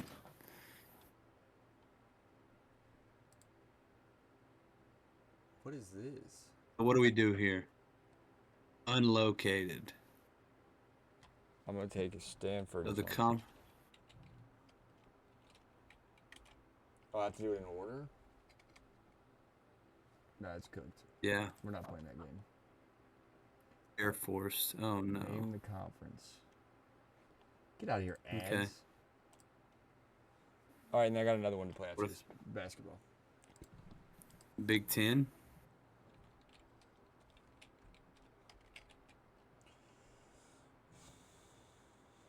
Are they ACC or are they Big Ten as well? Are they Big Ten? I think they're Big Ten. Not Sunbelt. I think it's Big Ten, bro. Yep. Boise is MAC. Mountain West. Oh, Mountain. Yep. Georgia's SEC. Georgia SEC. Are they ACC? West Virginia? No. Big 12.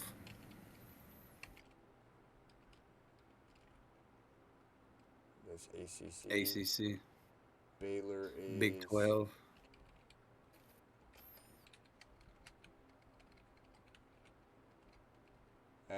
Akron is MAC. East Carolina is American. AAC. Yeah. Troy. Troy is Sunbelt. SBC. Notre Dame independent. Notre Dame is independent.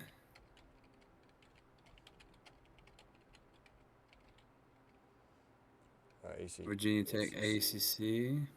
Navy. Navy is American. AAC. SEC. Missouri is SEC. Rutgers. That's how you spell Missouri right there. Yeah, Rutgers we is never Big guessed it. 10.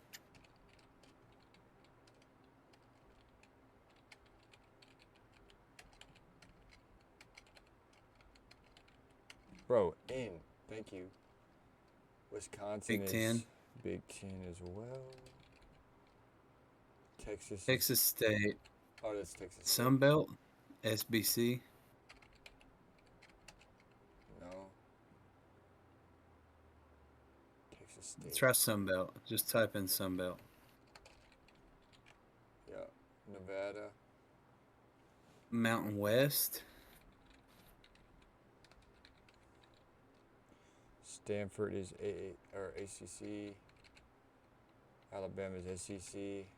Houston AAC. No. Houston is Big 12.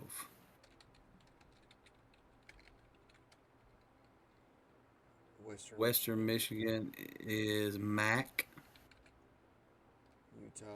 Utah is Big 12, I think. What's Oregon State? Oregon State is Pac-12. Bam, baby. With 2 seconds 2 left. seconds. Come on. Yeah. Okay. Are you still on my screen? Yeah. Okay. We're going to switch it up to basketball. Is this NBA? It is NBA. But you're going to make your all-star team. Okay. So I got to pick like one of those guys, or are they the captains?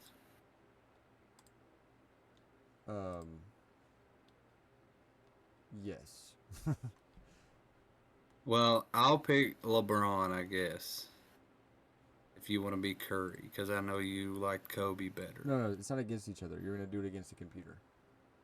Okay, bet. So I got to pick one of those guys? Yes. Okay, we'll do LeBron. Actually, hold on, let me do this. Let me add this really quick. Display capture. Window capture.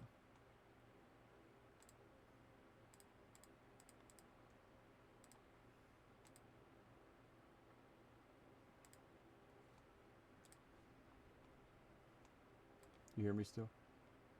Yep. Okay.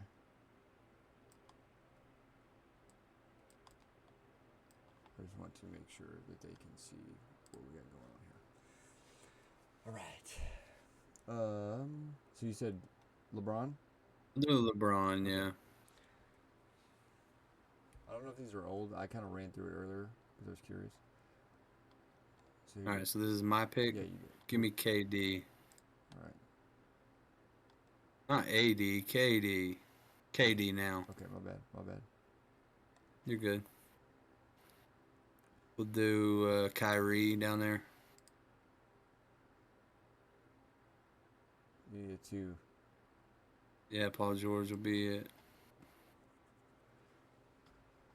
Okay. Now your backups.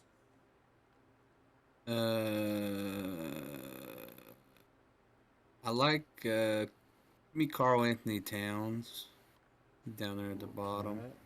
Yeah. To pick Russ. And then I like Jimmy Butler. Jimmy Buckets. Pick Dame.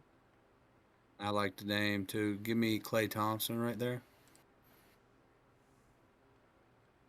To pick Victor Oladipo. Give me Bradley Beal. Oh, actually, yeah, give me Bradley Beal. That's cool. Kemba. We'll Want go. to see what you got already? Yeah, I can. Yeah, let me go. Let me go Kyle Lowry because I feel like I don't have enough guards. Okay. Smart. Take LaMarcus Aldridge. We'll go.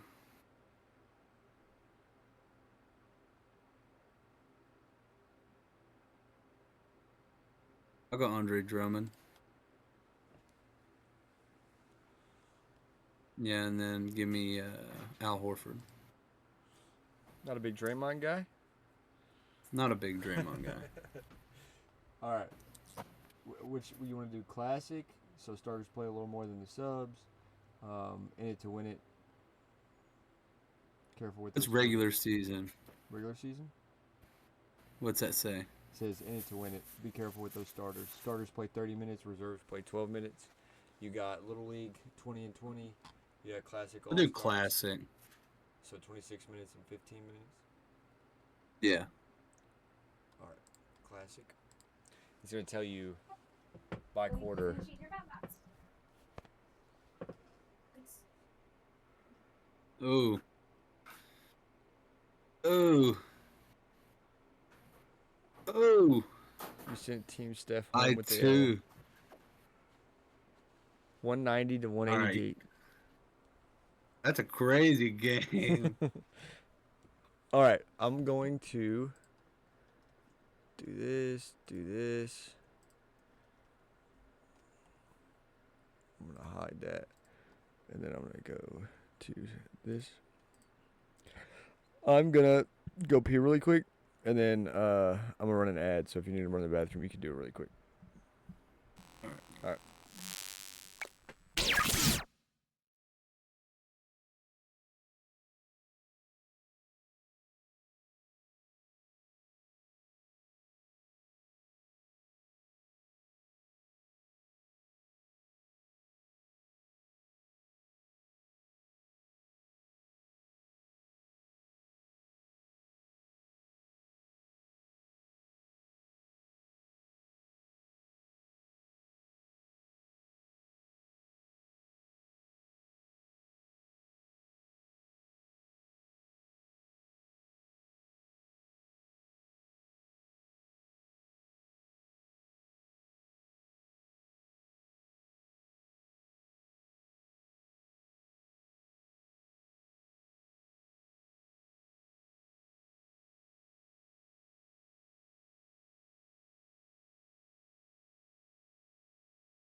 What'd you play?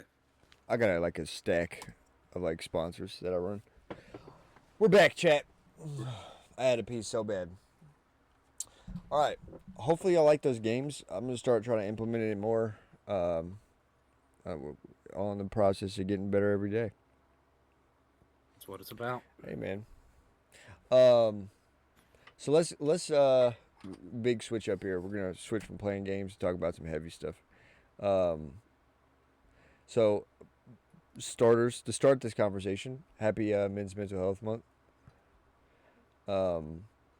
I mean, as far as I've known you, as long as I've known you, I feel like emotionally speaking, you're probably I put you up there with a lot of the guys that I know that are like very in touch with their emotions and how they process them. What I try, man. no, it's all about like putting the effort to get better. You know what I mean? Especially being No. a dad and soon to be husband. Big moves. It's a Yeah. lot, bro. Yeah. Granted, like I'm Excited. nowhere near perfect. I'm working on it. You know what I mean? Yep. But with that, what do you think the hardest challenge in life has been for you? Probably being able to like balance everything, I guess, that goes on. Just like everyday life. Because like, yeah, I guess just like being able to balance like work and like, of course, I don't want to let my work consume my life because I got to come home and live, be a dad, Right. and if you let work like stress you out, and you bring that home with you, that kind of affects your mood Yeah. towards your family, and kind of it's kind of hard to cut it off. I'm really glad that I get to do like football practice in between. That gives me an outlet to Yeah. like yell at kids instead of my family. No, I'm just kidding. It's no, it's something to take your mind No, off of for sure. like, oh, I've had a bad day at work. And, yeah, and I never want to bring that home to my kids and Right. stuff. But sometimes it's inevitable too. You know what I mean? Yeah, no, for sure. And well, I mean, welcome to my outlet. This is what I do. Yeah, Um, yeah, but no, absolutely. And I feel like too, like it's not. There's not a straight line of like this is how you live life. You know what I mean? So yeah. everybody's got to figure it out to an extent. Some things that work for people don't work for other people. No, Um, but no, I definitely feel that. I feel like it's definitely something I've been struggling with, especially just the way me and Mateus kind of changed our whole life and in the past 8 years of how we've been doing things isn't the same anymore. I yeah. mean, granted, like yeah, it changed a little bit when Evie came around, but like we just made it work. But like, You got to. There's yeah, no other no, for choice. sure. But and it wasn't like Evie was a surprise by any means. It wasn't like we were trying, but we weren't not trying. If you know what I'm saying. Um, Yeah. but it just in the sense of like me and Mateo kind of had a conversation yesterday, and I told her like with her starting her stuff, um, which I mean she's gonna do great at it. There's no question Yeah. about that. But I told her kind of the same when I started doing this. It was the same kind of premise. Like I was so hungry and so determined to like make something out of it that it took the front seat, and kind of everything else was back burner. Like I was doing, Yeah. like I was streaming from 5:30 to 2 o'clock every night, and then doing it again the next day. And Crazy. being that I have a good spouse, Mateo was like, "Yo, I feel like we're more roommates than we are a couple." I was like, "Okay, let me scale it Yeah. back. Let me set a schedule. Let's set a night aside for family night." So like we had the same conversation. Like, look, you've seen this from the other side, but I'm telling you what it's like from this side. Yeah. Like you've seen it from Because you my don't point of really view think now, about it right? that way. Right. And it's like Yeah. I can't. I don't want you to feel like I'm. And it's a two-way street, right? But I don't want Yeah. you to feel like I'm discouraging you from doing what you want to do because I think you'll be great at it. And you're gonna do great, and I'll boost you up and help you as much as I can. What? Go pee. Well, you can go pee. Come on. I'll get you. Oh. How are you not asleep? You've had a long day. She's excited. She just got home. You want to say anything? What do you want to say? You want to play a game? Okay, we can play a game here in a little bit. Not yet. Give me 5 minutes, okay? Your nails are so pretty. Show me your nails. Those look so good.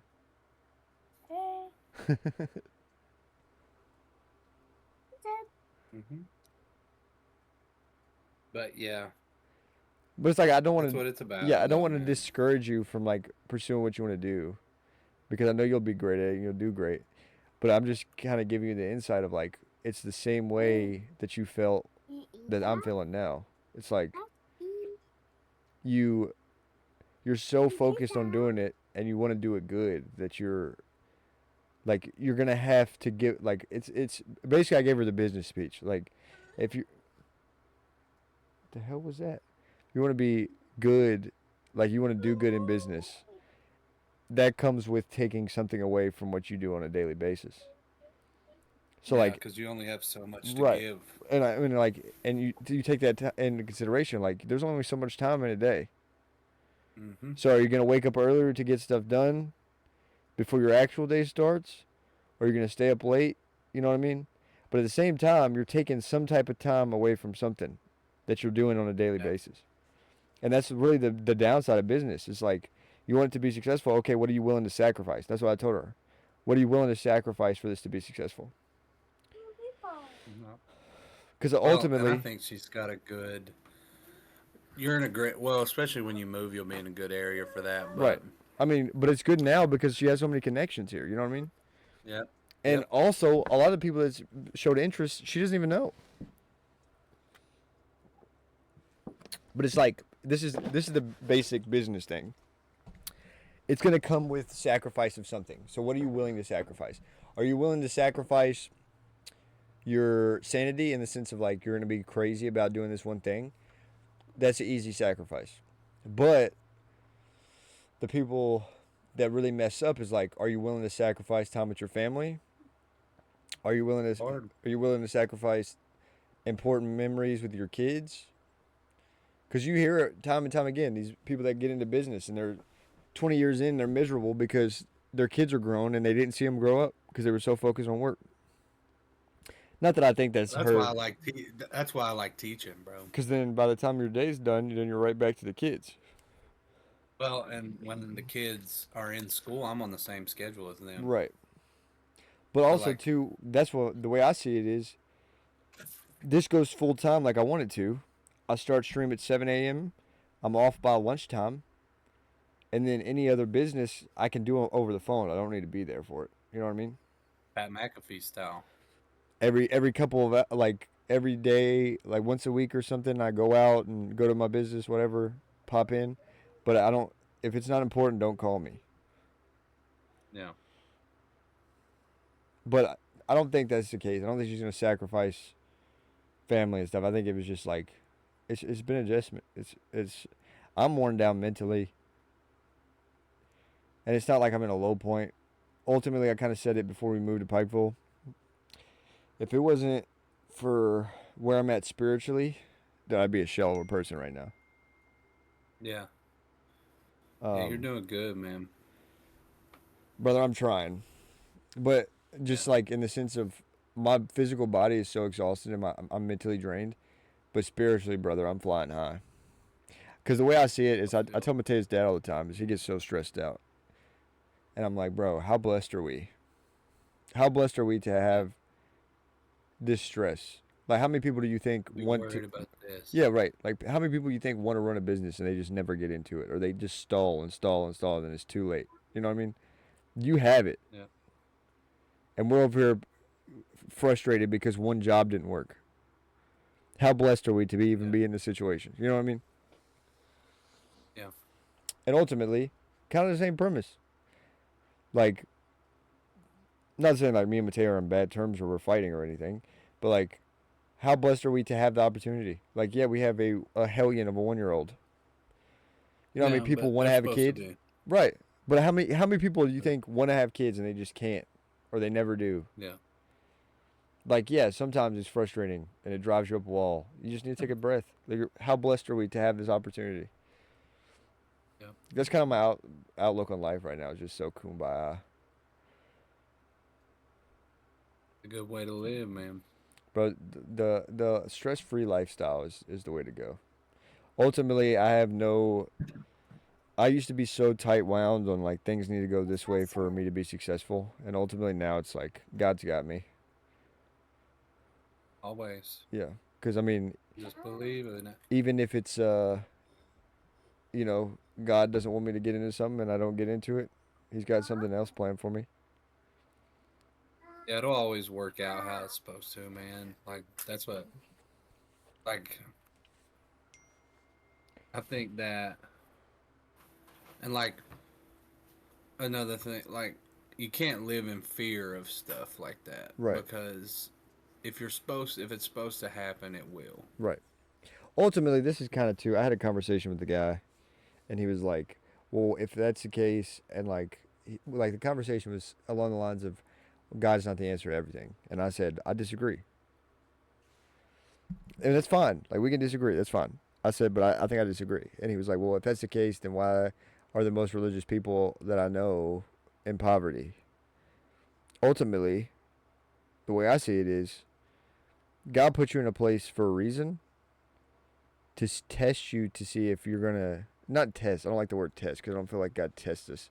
He just gives us the opportunity. Like He gives us free will. So it's like you're in this situation. Are you gonna work to get out of it because you're more than capable? Or are you just gonna embrace the fact that you're here? You know what I mean? Like, Right. are you gonna buy into basically Satan in the sense of like, oh well, you're broke. You'll always be broke. You'll always be poor and live this lifestyle. Or are you gonna go make something out of it? You know what I mean? No. Because ultimately, if that's the case, right, and say that's your situation, you're dirt poor, you don't have anything, you build something out of it. That's the best opportunity to give the glory to God, and that's what we're here for. Like, yes, I got out of the Yeah. situation I was in, and it wasn't me; it was God. I had faith in God. I worked hard. God blessed me with this. God is good. That's the whole reason that we're here, is to glorify God. So it's like, I don't know. I think in that sense of living life, like, how blessed are we? It makes you take it less like lesser for granted. Like Yeah. I'm not just like, oh well, I can't believe. It's like kind of like the premise of don't say I have to do this, say I get to do this. That's kind of the premise. Yeah. People kill to be in your position. Exactly. Always. Always. There's a really good podcast. It's like a clip from a podcast, and the guy's like, "There's always going to be a guy wishing to be in your position." So like, there's a guy on the street wishing he had a bike, and there's a guy on a bike wishing he had a car, and there's a guy in a car wishing he had a better car. There's always going to be somebody wishing to be in your position. So take advantage of the Yep. position you're in. Bro, that hits. Yep. Because It just does. just like God gave you that, He could take it away.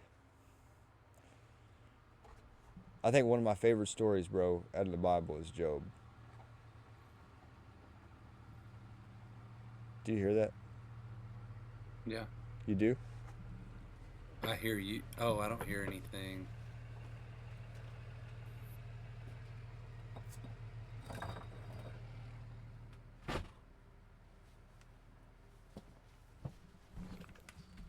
Dude, pull up in his big I old mean, truck. the story.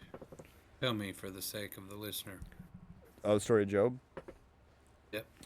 This is my favorite story. Honestly, this is my thing, bro. I've said it before, but I'll say it again. There's a lot of people in the Bible that put a lot of the people that are gangsters to shame, bro. What's more gangster than somebody being like, hey, I need somebody to go spread this word, but you're going to die for it, and being like, send me, bro. I'm right here. That's gangster. Oh. But no, the story of Job. So, Job has wealth. He has like a big farm, like, cattle and the whole dig. Yeah. Beautiful wife, kids. And Satan comes to God and he's like, hey, I don't think that Job really, like, basically, like, rocks with you like you think he does. Yeah. And God's like, why do you say that? And he's like, well, because you gave him all this good stuff. Like, it's easy to say that you believe in something that has blessed you like this. So, basically, as a bet, in a sense, God's like, okay, I give you permission. Take everything but his life.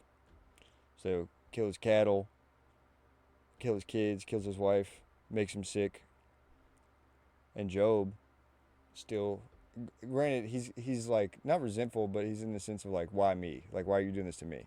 Yeah, everybody would be. Yeah. And God tells him one of the hardest lines in the Bible: "Who are you to question me? Why not you?" And Job still has faith in him. Like, it's, this is part of God's plan. Still, like, his friends are coming to him like, bro, you got to stop. Like, God, if God is real, he's doing you so dirty, right? And Job's like, no, like, he has a plan for me. He has a plan for me. And Satan sees that, and he's like, you're right. Man's devout. And God basically blesses him, like, tenfold. So he has, I'm pretty sure the story is he has 2 kids that die, and then he has 4 kids after that. Yeah. So the premise of like faith runs so deep that no matter how bad something is, like you still know that it's not the end. You know what I mean? Yeah. The way I put it in a TikTok, I kind of talked about the story of Job, but ultimately I said God's not putting you through something to break you. He's putting you through something to build you. Yeah. But like that's just Bible's full of stories like that of like how deep like having faith like can get you through any situation. All right. Yeah, and there's so many stories that can relate to like everyday life. And I think that's probably the reason that it's written the way it is. But I talk to my cousin Jaden a lot about God and stuff because he's been in church his whole life. Are you in the and Bible I study really group chat? wasn't. I am. Okay. We need to get Jaden in there. Yeah. Yeah. I'll text him. Okay. Um, and yeah, he just heard a lot about it. His dad's a preacher and all that, so he's kind of got maybe at the at home experience of like dad sitting there reading the Bible, trying to figure out what he's going to preach on Sunday, what and stuff like that. Right. And I talked to him about a lot of stuff, and he basically is like, it's not.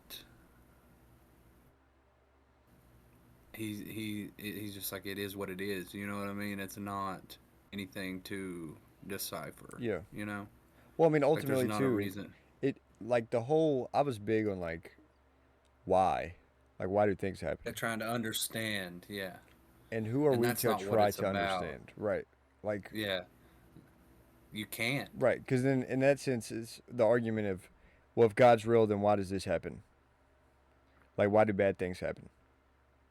I mean, But also to there's good and believe, like bad. for you to say, why do bad things happen if God is real, right? So if bad things happen, that means there's bad exists, and for bad to exist, good Yeah, has to exist.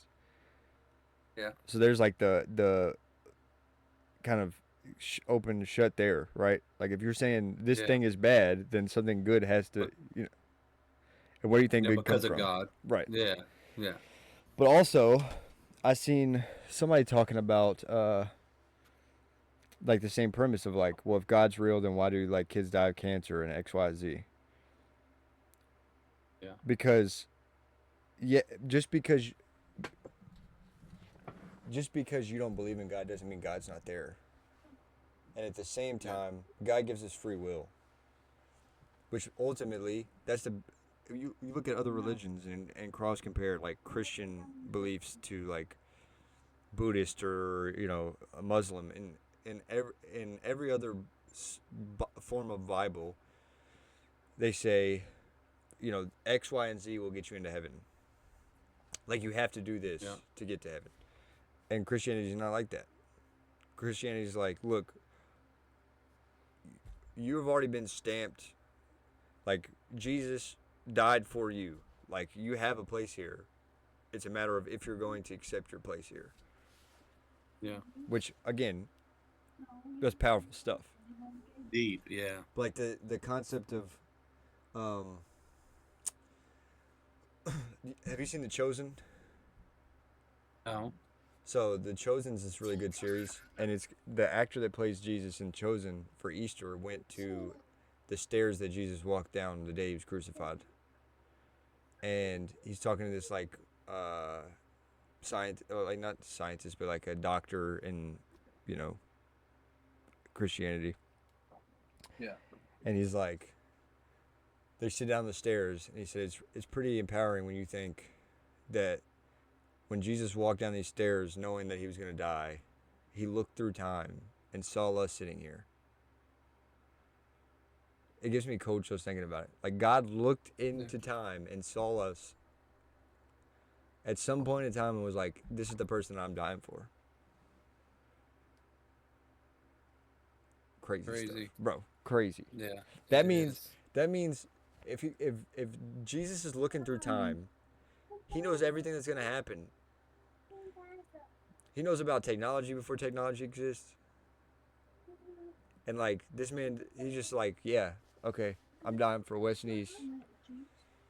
He knew all the sins that I Bro, would stamped. commit. Stamped.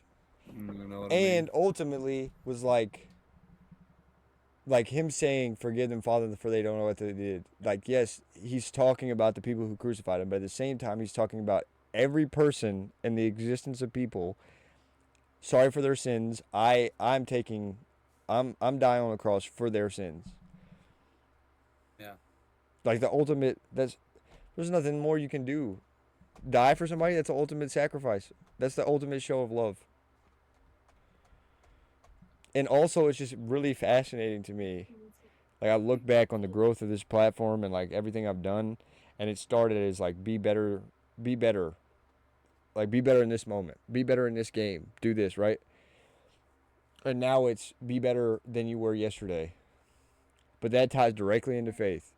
Okay, you didn't pray today, or you didn't pray yesterday. Pray today. Okay, you ate before you said prayer. Do better than yesterday. You know what I mean? Yeah. It's a direct tie-in, because ultimately we know that nobody's perfect. There's only been one perfect physical human body, and it was God. You know, it was a walking God. Yeah. Yeah. But just like the more, like, I just don't understand. I think the biggest thing, and I kind of talked about this a couple of episodes ago, but I think the biggest thing with men today and like the lack of following Christ is simply because it takes a lot for you to be like, I am so minute, like I am not that big of a deal. There's something way bigger than me. You know what I mean? Because Yeah. it's like ingrained in us to a sense of like you have to be the biggest, baddest guy. So it takes a lot for you to say, you know what, I'm not that guy. Yeah. And I mean, kind of the point on like you look at Kanye, right? Like he went through his spell of making Christian songs and being a Christian. Kanye's not a real Christian. You know how hard it is to be a Christian when you got people around you every day telling you that you're a god, like you're that guy. Yeah. You can't be Yeah. a Christian in that atmosphere. It's hard. Because how many times do you say, no, there's only one God, it's Jesus, right? How many times do you think you have that conversation before, like, bro, I don't see Jesus? And then you're like, oh, you're right. Jesus isn't here. Yeah. You know what I mean? Like, there's no way you can be a Yeah. Christian and be surrounded by people telling you that you're the best of the best. Yeah. But ultimately, I think the people that are, like, famous, that have, like, some type of wealth to them, that are like, that's God. That's legitimate. Like, I don't think they're just saying that to say it. It's like, bro, I am nowhere. Like, I literally make movies for a living. I am nothing. You know what I mean? Yeah. Like, I pretend to be somebody else every day. Like, I'm not Jesus Christ. Yeah. And I think ultimately the goal should be to be more like Jesus Christ. We'll never be Jesus, but acting as close to Jesus as we can is the goal. That's the only way that we come together as people. We stop fighting so much. Oh, you want me to hit you with some hard stuff? Yep. I heard a guy talking, and he said, what if God spoke to you and said yes? Like everything you've been praying, yes. It'd be crazy. But he said, what does the world look like if that's the outcome? Like if God comes to you and says everything you've been praying for, yes. He said, "Is the outcome you had good food, the food nourished your body, you got the promotion at work? What does the world look like if all your prayers are answered?" That hit Yeah. Not important compared to. because that ultimately changed my prayers from, you know, granted, I don't necessarily ask for things in my prayers. I ask for opportunities to like be. I ask for to be put in positions to be better, not only for like those around me, but for myself and for God. But I don't ask for like physical things, right? Because I know that God's gonna bring those as long as I follow Him, right? Yeah. And I like do what I'm supposed to do as a dad, as a husband, as a man. But that it quickly, I started adding in things that I feel like I needed. Like there's a lot of people hurting right now. And honestly, that's the biggest thing. Once I got into like following faith, bro, I don't pay attention to politics anymore. I No. can't be phased. Don't care. I don't really care. You know, I'm more. I mean, granted, don't get me wrong. Like, I'm a American through and through. But ultimately, the way I see it is, God blessed me with being here. You know what I mean? Opposed to being And in Israel or somewhere else that I'm gonna get killed for believing in Christ. well, and like I said, whatever is going to happen is going to Right. happen. Right. There's And I don't nothing hold that is control over going to that, change that. Nope. brother. Honestly, it's I think the biggest thing, kind of going off of what I was talking about earlier, is I used to get caught up in why a lot, and now I just can't be bothered by it, because at the end of the day, Nope. do I want do I want to spend as much time in this earthly body as possible? Yes. Like I would love to like grow old with Matea and have these See my experiences, kids see my grow kids grow up. old. But ultimately, I mean, really going off scripture, this earthly body doesn't matter. Yeah. Like eternal life is completely different. So, I mean, granted, like I know that on this earth this body matters, and like people depend on me to like take care of You them. need to I get take that. care of Right. it. Right. But it's again, it goes into, bro, I at the end of the day, look, God's got me. So everything else, it'll take care of itself and it'll play out how it's supposed to. But me getting bent out of shape Right. because something didn't happen or something didn't work, there's no point in it. It'll work out. Right.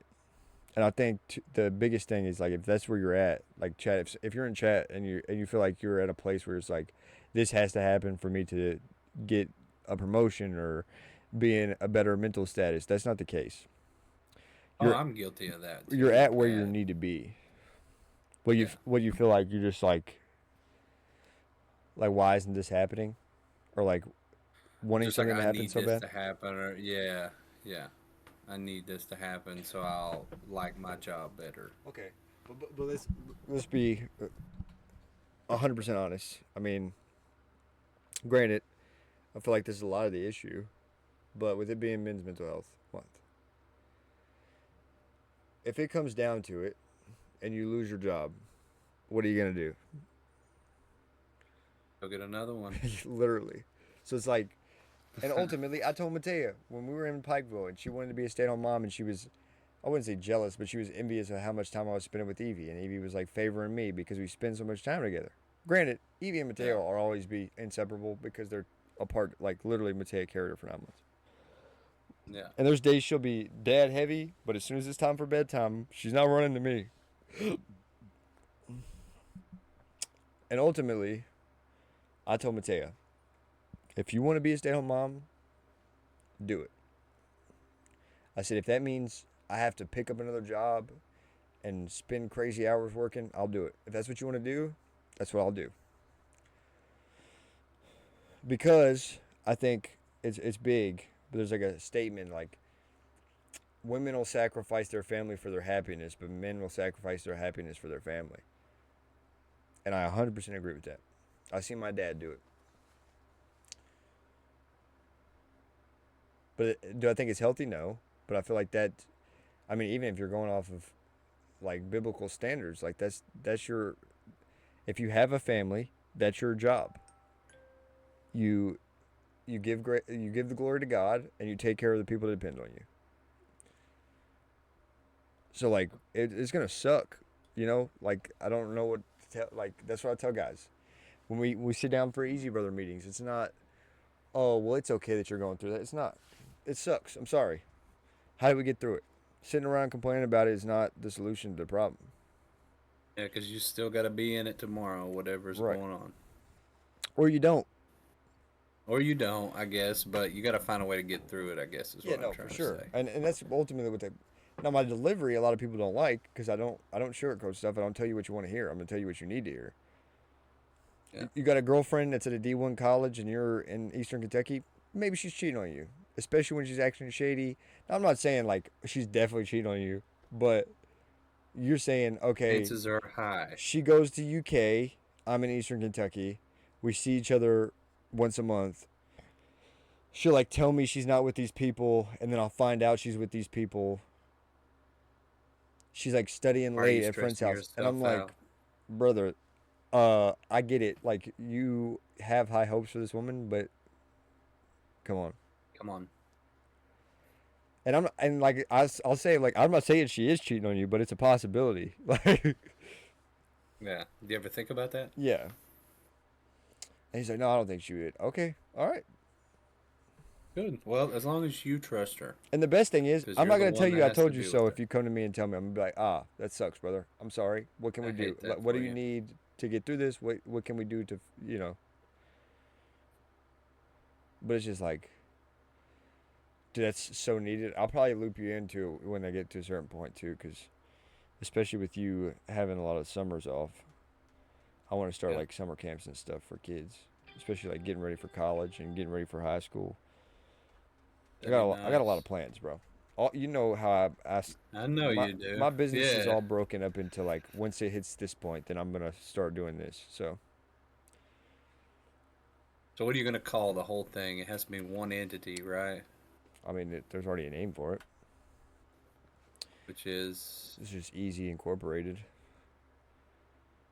and then what are you gonna have like the little side, like the, Men's mental health you know what stuff. I'm saying, like the, well, just like the different categories that you cover. Well, so like the large, I guess, umbrella underneath Easy Enterprise is Easy Brother, but that'll be like a big brother to like Easy Sister. Me and Mateus talked about getting into that, and we'll kind of get a taste for that in August. We go to Cumberland's to speak, so kind of So get a like feel it's for how big that brother, works. big sister type thing. Right. Well, more like focused on build like personal development. Like Yeah. I like the college age because it's like Yeah. they're aware of what's going They'll on. listen, Right. And they and if they're there, they want to be there. right. And also too, the biggest thing I feel like there's a change in tide, and we're starting to see more people that are more conservative and Christian values. That's just showing across the board right now. So with that, it's real easy to sprinkle in like, okay, wait, like, what's the topic of conversation today? Let's say we're talking about judgment. All right, judgment. What does judgment look like in society? Like we've had a conversation with my group at UPike, and it was like, judgment is more constructive criticism from men and more tear you down from women as a man. This is what they came up with. Like it wasn't like me. I just asked, where did your judgment come from, and where's the most productive and where's the least productive. So, okay, cool. That's y'all's takeaway from that. All right. So how do you deal with judgment? How can you overcome judgment in the sense of, whether it be going a different route and getting away from it, or kind of embracing the judgment to make you better? Is the judgment coming from something that you could improve on, like work ethic or, um, you know, communication, like serious conversation in the sense of, is the judgment sufficient? Like, do you understand where the judgment's coming from realistically? Because everybody Like, can does say, it? I have a Yeah, is problem, it but I don't applicable? really. Yeah. And then off of that tip, okay, well, what does the Bible say about judgment? And then if you carry that over to like how men are judged for things they can't change, height, you know, whatever it may be, what does God say about that? Well, ultimately, God's the only person that can judge you. And do you think He's going to judge you for being short when He made you that way? Like, what are we talking about? It's a quick fix to the problem. Yeah. But ultimately, that's the goal. And then that'll be like my main focus. Like I'll branch that off into like military services and getting like groups put together for veterans. Um, and it's just like a lot of like different pop up stuff. It'll all be like easy. Yeah. Some car washes and laundromats and maybe eventually Easy. like a subcategory to like the streaming stuff is like production. I like to do like movies and short films and stuff.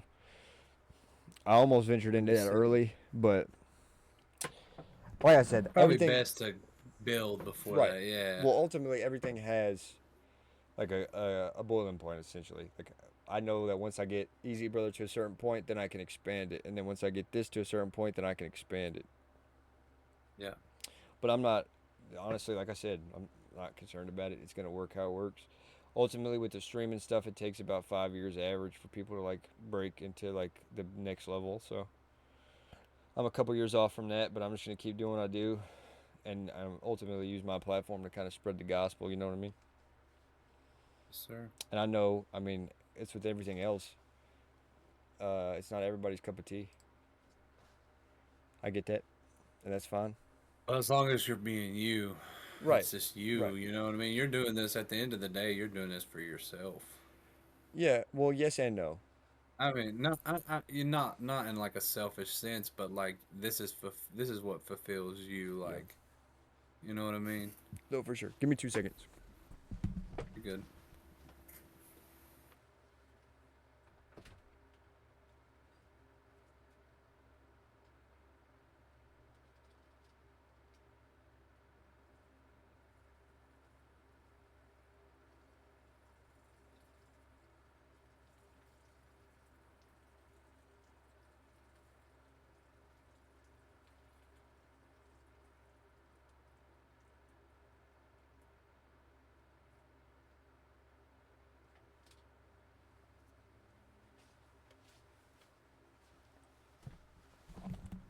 Dude's being so loud next door. The same guy? Yeah. He's wrapping up for the night though. So. Nice. But yeah, no, it's definitely my, I guess my vice in the sense of like I go to get away. You know what I mean? But also, I mean, there was definitely a turning point where this was no longer fun and games, haha, and more focused on this is a job. Yeah. I will say though, it has. I don't know if it's like. This comes with growth, like where I'm at in life, but it doesn't feel like a job anymore. Well, that's what you want to do. too. Yeah, but ultimately, like I mean, kind of leading into God. Like I don't want to sound like a broken record, but I feel like this is my takeaway is doing these podcasts. I enjoy talking to people, especially when they have different opinions than me. But also, I don't care for like billions of followers and being like this streamer of the year and being at Kai Sinat's level. Ultimately, when I started, it was to make somebody's day, right? So somebody said, you know, there's no better feeling than winning a game of Warzone. There you go.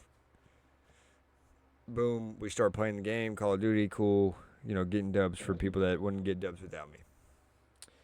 Well, now it's like, if I do these podcasts and we talk about something heavy that somebody's going through, it might give them guidance on how to get through it. And more times than not, that answer's going to be God. So, but I think God's blessed me with the opportunity to be that voice that isn't telling you what you want to hear, but what you need to hear. You know what I mean?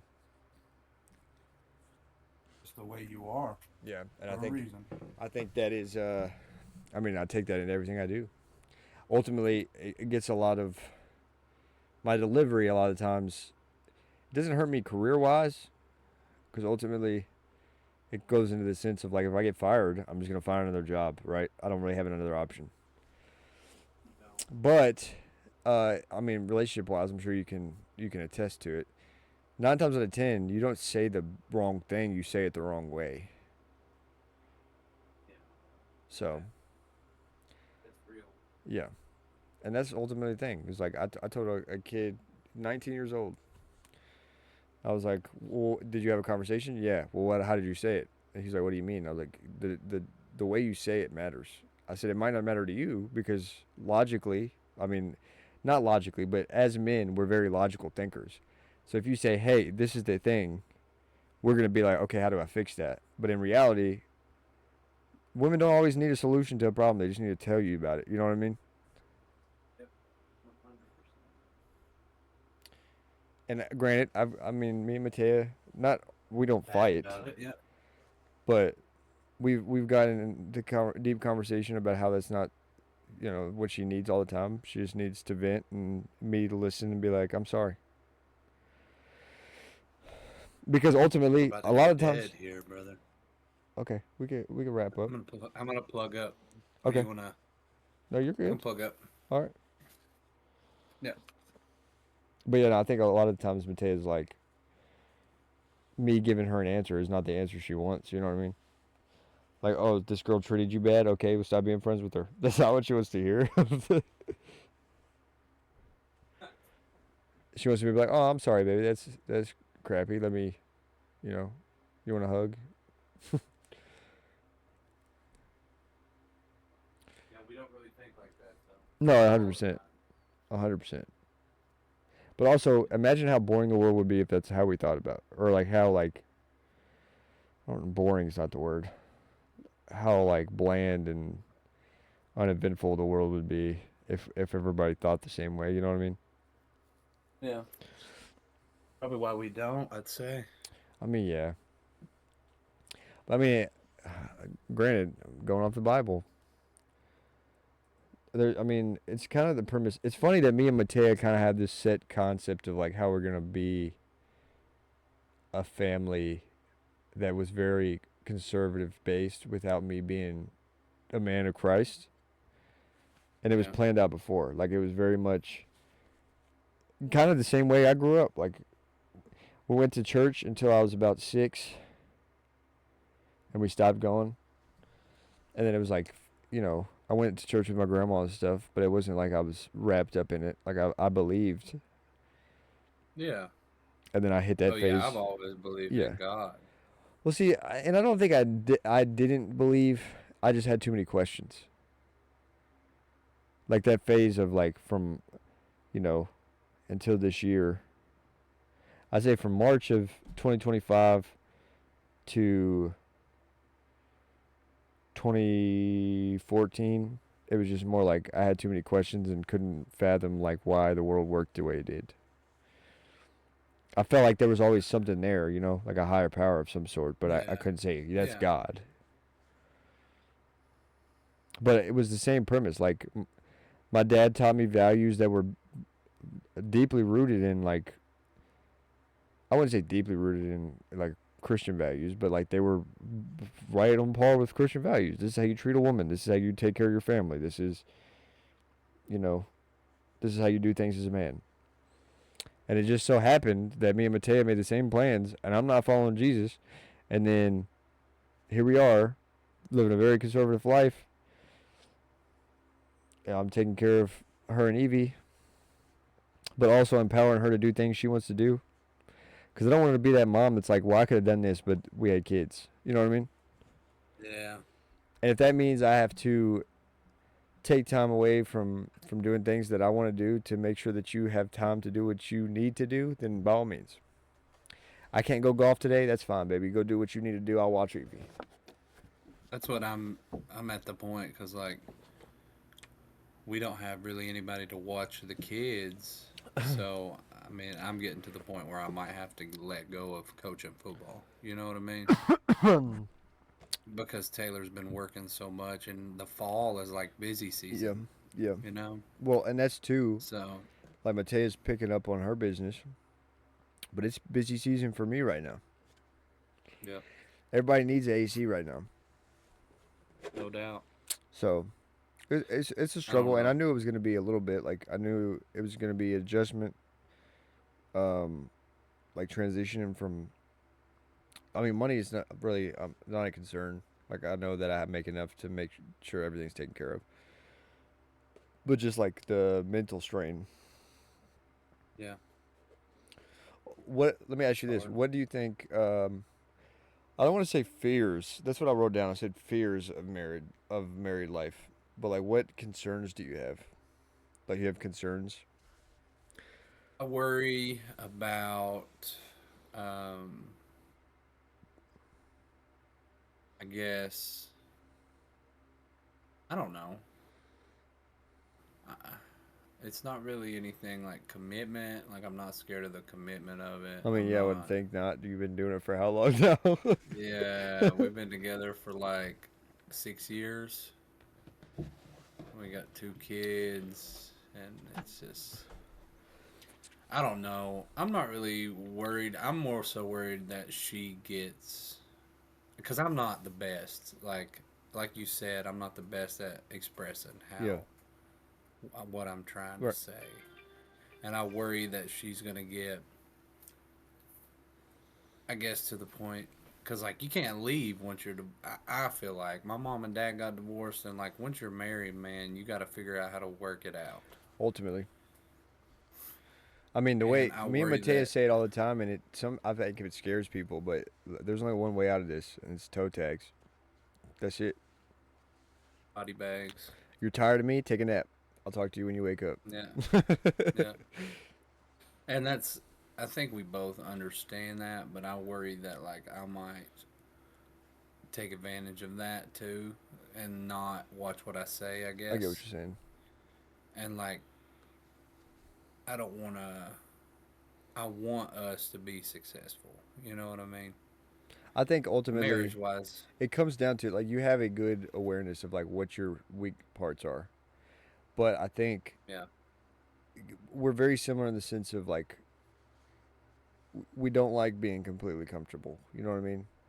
Yeah. Like we don't And necessarily like being in a struggle period, but like that struggle period makes us uh, better when we get out of it, and we know that it just sucks sometimes. You know what I mean?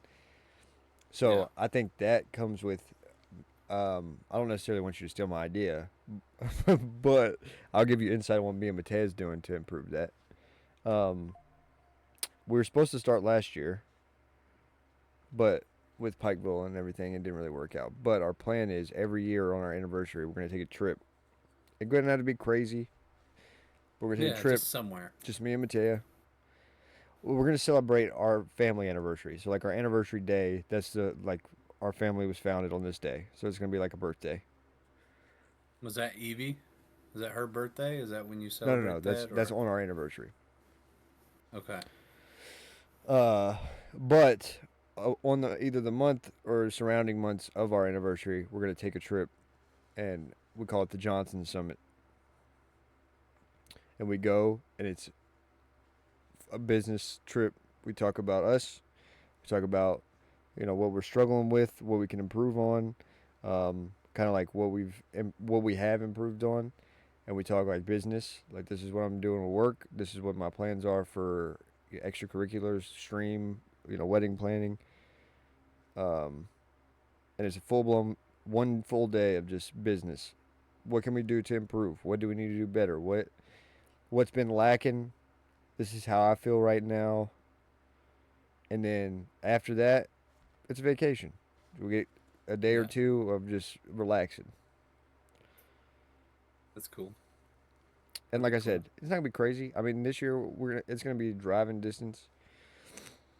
And Yeah. I mean, ultimately, when we're in Florida, we probably won't even leave the state. We'll probably just go and rent an Airbnb somewhere East close. or west. East or west, Right. baby. But I think that the core is there for you. Like you know that you have issues, and it's a matter of working on them issues.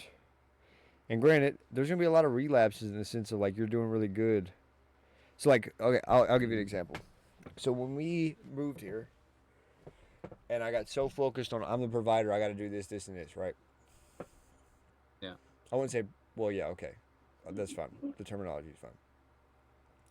I got so caught up in that it was like work, come home, do whatever man things I need to do around the house, you know, get the yard ready or whatever. Stream, bed, right? There was no like yeah, I was spending time, and I'm like, time. right, but I'm not like taking the extra initiative to like give Matea time to take a shower or like, you know, do something for her because she's with Evie all day. And granted, I've been in that position. It's not the best, you know what I mean? Especially not trying to do work of some kind while there's a baby screaming at you, you know? So hard. I realized that, and I had a conversation, and I said, like, I know it's not ideal. I said, but it's something I'm working on. And I started getting better. And then I started going to the field. And the desk job that wasn't too straining of me sitting at a keyboard all day took the ability for me to come home and crawl around on the floor with Evie. Like, I didn't have that. I'm exhausted. Yeah. I've been in an attic all day. And then ultimately, just kind of, you know, circumstance, and I just, I didn't celebrate Father's Day for 10 years. And Father's Day hits, which, granted, you can try to, like, forget there's a holiday centered around somebody that you've lost, but, like, it's always there subconsciously.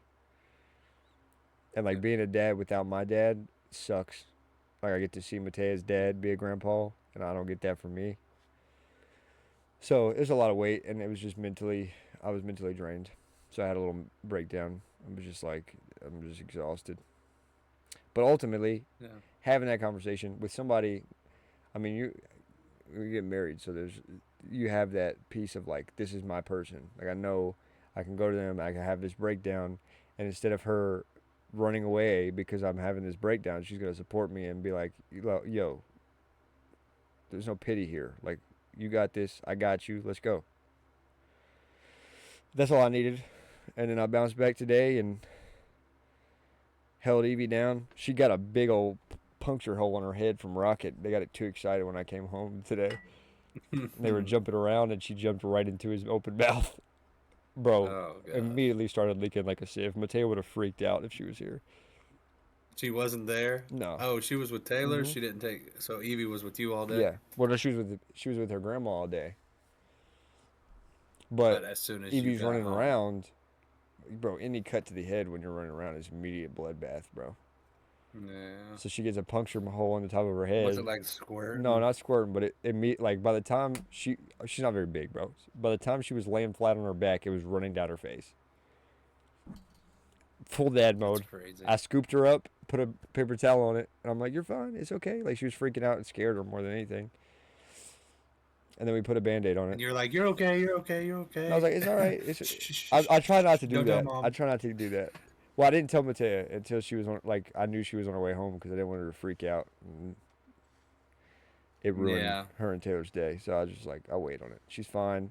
Honestly, she wasn't even concerned about the poke hole in the top of her head. She was concerned about the Band-Aid that I put on it. So she's fine. Well, made you feel better. Yeah, I told Matea. She's like, "Yeah, I'm on my way home. I got to stop and get gas." And I was like, "Okay, well, Evie's got a boo-boo." But yeah, no. Well, if you're saying a boo-boo, she probably thought it was pretty bad. Oh, yeah. I mean, granted, it wasn't that bad. But if she was there, she would have. Bro, Mimi freaked out. The blood. It's just the blood. Mimi freaked out. She's like, "Oh, my God." And I was like, "She's fine. It's not that big of a deal. Trust me, I've done way worse." I fell face first onto the sheet metal when I was about 6 years old. And then tried to hide it from my parents. Like they wouldn't see my face. But yeah, ultimately just knowing where you're struggling and like really, I mean, not to be cliche, but just work on being better than you were the day before. Because ultimately, like I say it, you know, it's on merch and it's like the main, you know, thing on the channel. But ultimately, I do really reflect on it a lot. What did I do today not as good as I should, and how could I improve on it tomorrow? And granted, I think the biggest thing is like it's not going to be big moves every day. Like it might be small movement in the right direction. But I think you have the right Yeah. idea of like you know what you struggle with and how you can fix it. It's not gonna be the easiest to be like, hey, I'm not mad at you, but I need a minute to process how I feel, so I'm not saying something I don't mean. Yeah, that's my big thing. Is just I pray. That's what I talk. That's what I pray about. Is just like, let me think before I speak. Like, you know what I mean? Let me take a Well, see, second like before I speak. I don't like fighting. Like, I don't like Yeah, arguing. I do. Nah, see, that's not me. And Yeah, it no. used to drive Mateo crazy because we'd get in an argument or like a disagreement, and I'd be like, okay, And you're you right, just I'm be like, sorry. I'm out. No, just like you're right, I'm sorry, and I know I'm right, but I'm not fighting with you, so you can have it. I don't care. I don't have that No. much pride. You can have the win, right? Ultimately, it came to a point where she was like, that doesn't help us. Like you just shutting down and saying like you're right, I'm sorry. That doesn't help the situation. Like if I'm wrong, let's have a conversation and you tell me that I'm wrong and this is why, and then we can go from there. Yeah. And that's made a big difference. But now instead of saying like you're right and shutting down, I'll be like, we're good. Like I love you still. That's not gonna change. You know, we'll be fine. We're good. Yeah. I just need to sleep on this to understand completely how I feel. Because I could wake up tomorrow and be like, oh, I was overreacting. Yeah. But in Or reality, if we have this no, I conversation now, think. either I'm gonna be so mad that I start crying, or I'm gonna say something I don't mean and it's gonna hurt your feelings, and that's not my intention. So let me sleep on it, Yeah. and then we'll talk about it tomorrow. I'll still kiss you Thanks. goodnight and I'll hold you whatever you need. But right now I don't want to talk about it. Let's watch the TV, let's do whatever. It's no more brain. Right. But it's about awareness and being able to communicate that. Cuz ultimately she knows. I mean, your intention is not to hurt you, to hurt her. Like you're Yeah. on the same team, working to the same goal. Yeah. I have to say that so much to Mateo's family. They'll be arguing about something. I'm like, bro, same team, friendly fire. What are we doing?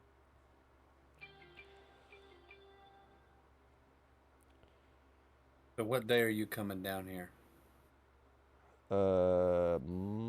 Monday? Monday, I believe. Monday morning. You coming to the barber shop? Is it Moorhead or is it Hazard? It's 9:30 in the morning. It's in Hazard. Okay, I'll have to look. I looked I at mean, you Moorhead. you you don't have to, bro. If you Well, I don't mean, have to, so I but was about to. that's my bachelor party. Okay, no, I'll be there. I think Matea's coming down anyway. She got help with the wedding stuff. We're not bringing Evie, so Yeah. Well, I think Penelope's going with Taylor, and I'll have Montgomery with me. okay. So I'm excited to see that guy. I hope he's not on here, but I'm gonna tip him. I'm gonna tip him $100 just for like for coming in on his day off. Yeah. I'm so excited to do it, So bro. So it's like a drink lounge type deal.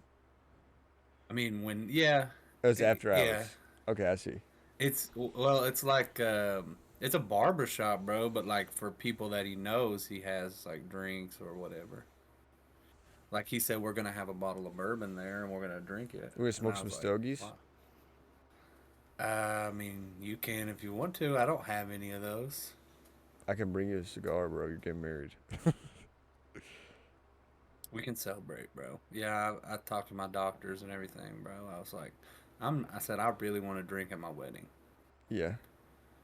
and I was like, because I'll never get married again. Right. Like if something happens, It's like to an extent, whatever bro. It's a rite of happens, passage. yeah.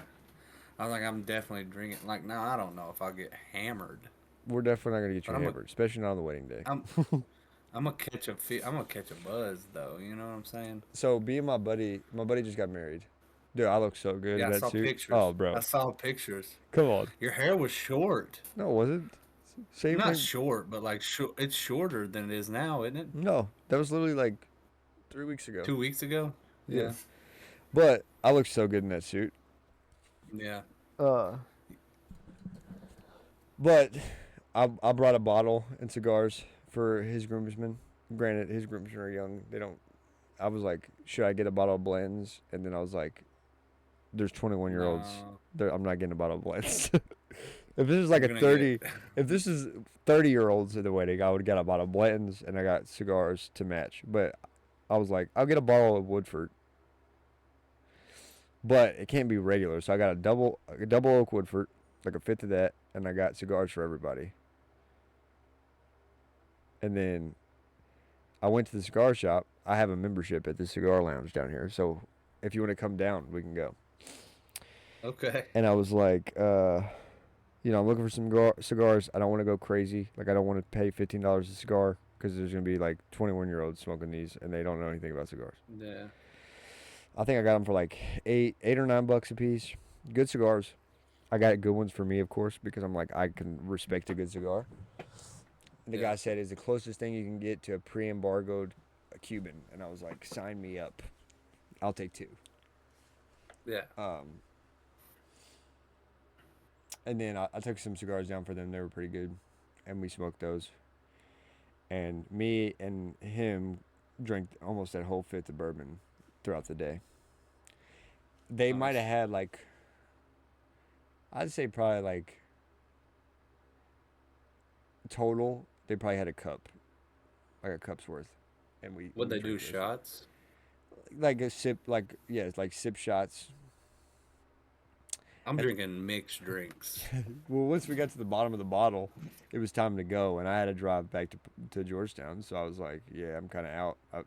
There's like, I wouldn't even say like a third of the bottle left. It was an eighth maybe, and I was like, "That's all, y'all. Yeah. I got to drive. You're staying right across the street. You can walk." So Yeah, turn it up. thanks. Yeah, but that was a good time. Good time. I'm excited for next week, bro. But you're drinking mixed drinks. I mean, I'm not mixed drinks, but like bourbon and like Coke Zero or something. I'm telling you, bro. Or like bourbon and Sprite is where it's at. we could do bourbon and Sprite Zero for all I care. Zero is what's getting me. Oh, bro, I gotta drink bourbon straight. We can just do straight glasses of bourbon, bro. No, I'm not mix. doing bourbon and carbonated water, so I'll be drinking bourbon straight.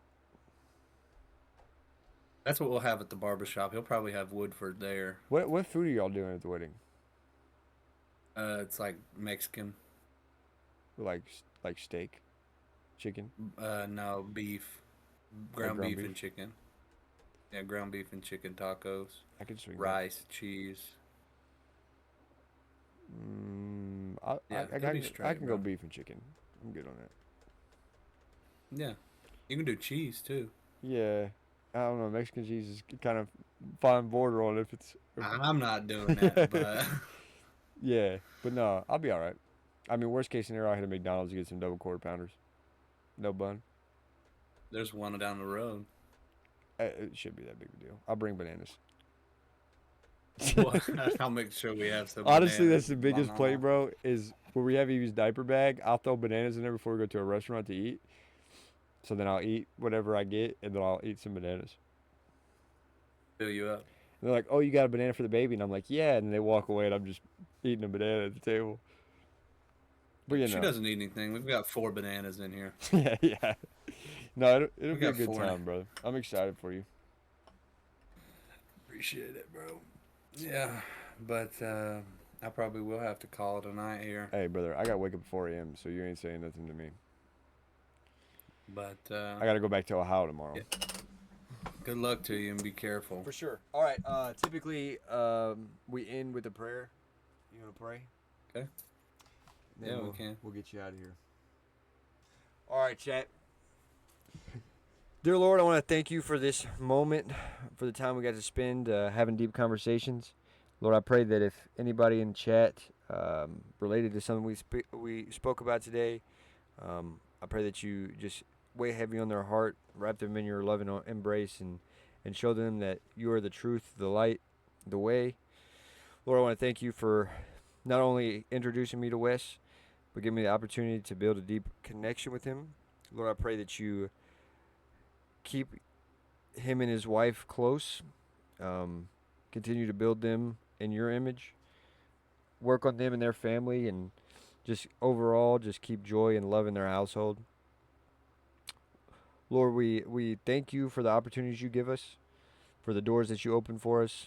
I pray that you continue to open these doors and close those that Satan has in store for us, Lord.